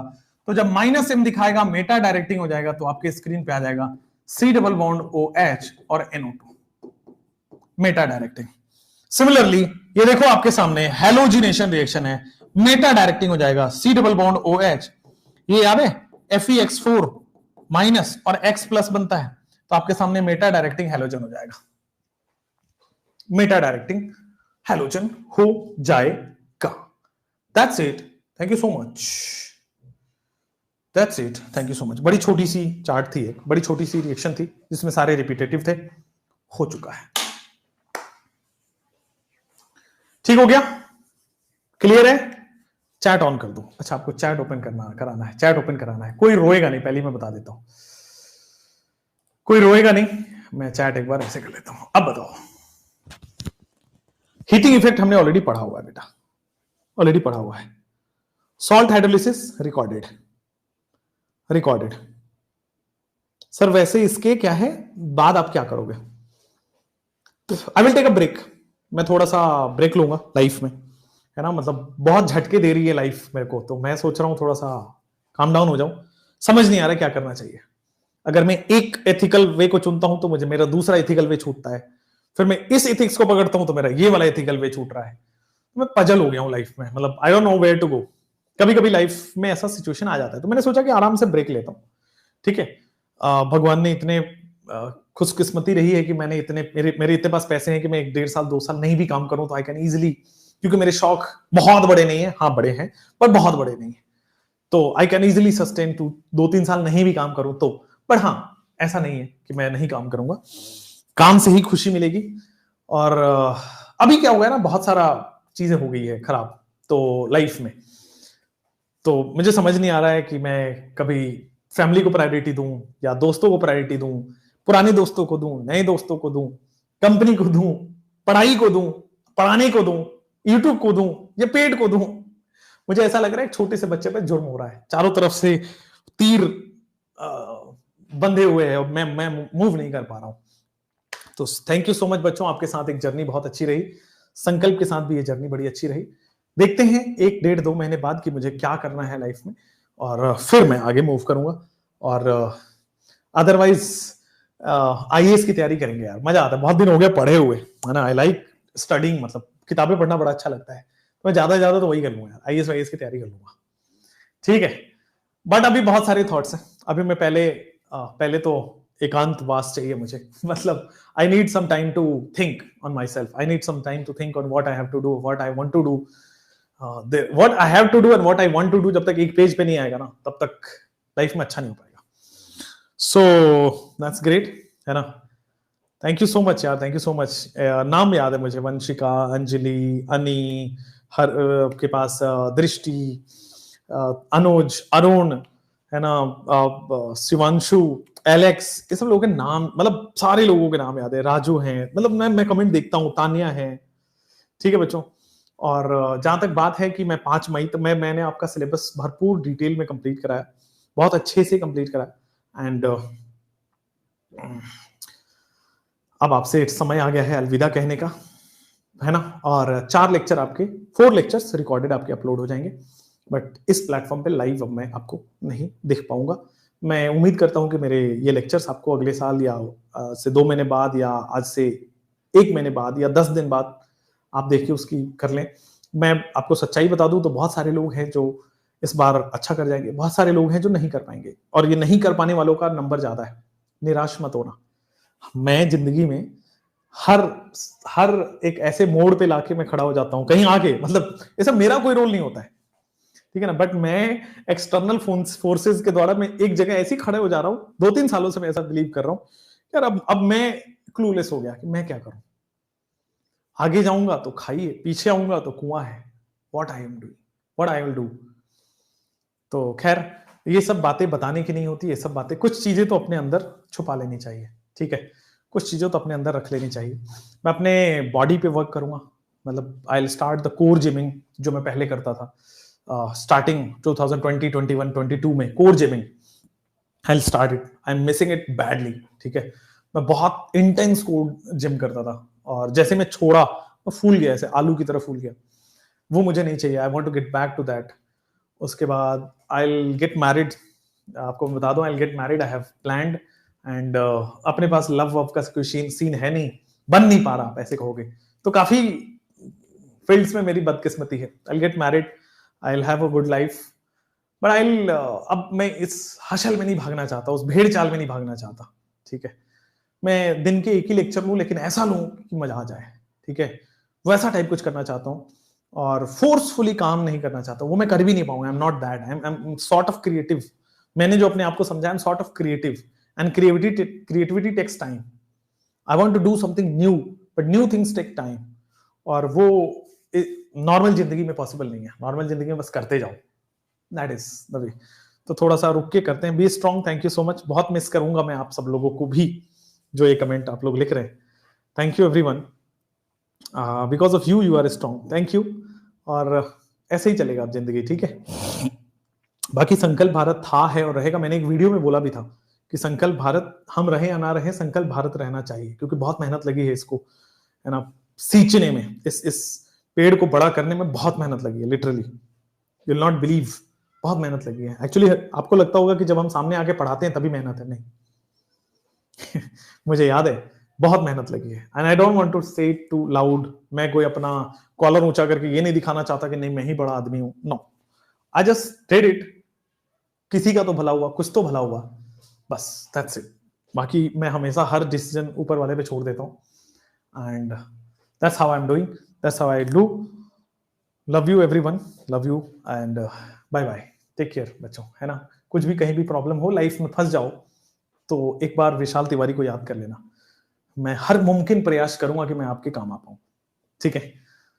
हर मुमकिन प्रयास करूंगा, है ना। हालांकि ऐसा मैं भगवान नहीं हूं कि मैं सब कुछ को हेल्प कर दूंगा, सब किसी को हेल्प कर दूंगा, बट हाँ, आई ट्राई माई बेस्ट, 110% देता हूं कि मैं हर की बात सुनूं, हर किसी से मिलूं, हर किसी से उसकी प्रॉब्लम शेयर करूं। और शायद मैं मानता हूं कि भगवान ने मुझे बनाया है तो किसी काम के लिए बनाया है, किसी रिस्पॉन्सिबिलिटी बनाया है, खुद के लिए सब बने हुए।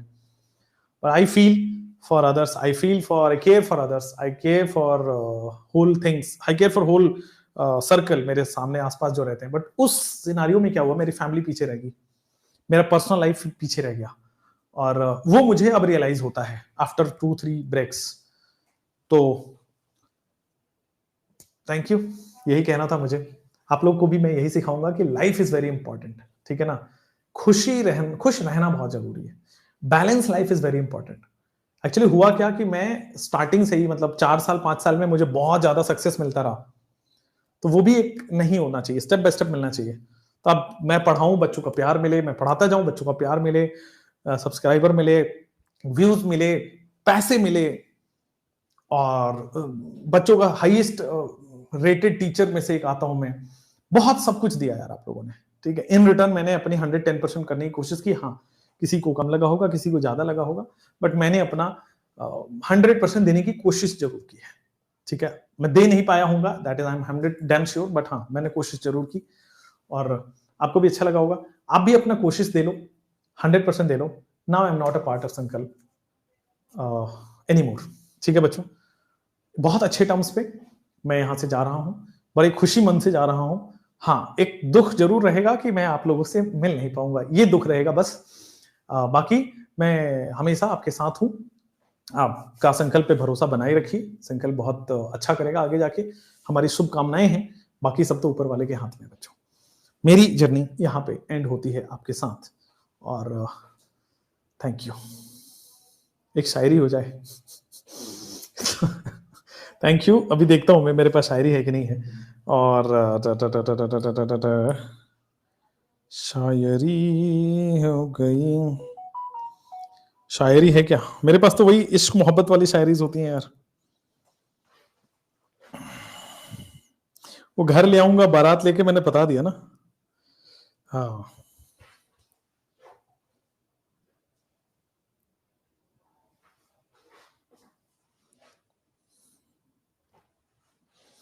देखो बड़ा अच्छा शायरी है, अर्ज किया है, बड़ा अच्छा शायरी है कि अर्ज किया है कि मैं सुधर सुधर के सुधरा हूं।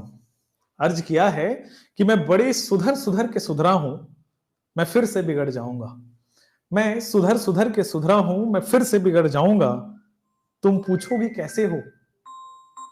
किसी ने फोन कर दिया, रुक जाओ। मैं सुधर सुधर के सुधरा हूं, मैं फिर से बिगड़ जाऊंगा। तुम पूछोगी कैसे हो, और मैं फिर से इश्क में पड़ जाऊंगा।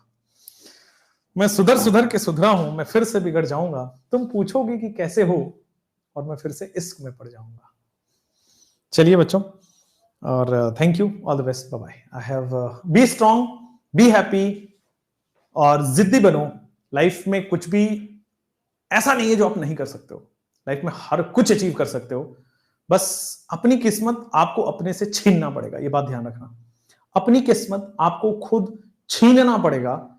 हाथों की तकदीर बदल जाती है, नसीब में जो लिखा है वो पलट जाता है। अगर आप हार्डवर्क कर रहे हो ना, आपको किस्मत आप खुद लिखते हो, आपकी तकदीर आप खुद लिखते हो। आप छीन लाओ अपनी तकदीर, आप छीन लो अपनी मेडिकल सीट, अपनी इंजीनियरिंग की सीट। कैसे? एक ही चीज है, हार्डवर्क। दिन नहीं, रात नहीं, भूख प्यास सब भूल जाओ, लेकिन एक चीज है कि सबसे ज्यादा हार्डवर्क।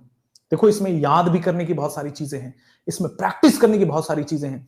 याद भी करना पड़ेगा, प्रैक्टिस भी करना पड़ेगा, नेचर से भी लड़ना पड़ेगा, नींद से भी लड़ना पड़ेगा, रिलेटिव से भी लड़ना पड़ेगा, मम्मी पापा से लड़ना पड़ेगा। जब सब तरफ से लड़ोगे, तब एक किस्मत आपके लिए आके खड़ी हो जाएगी, और वो आपके सक्सेसफुल बना देगी।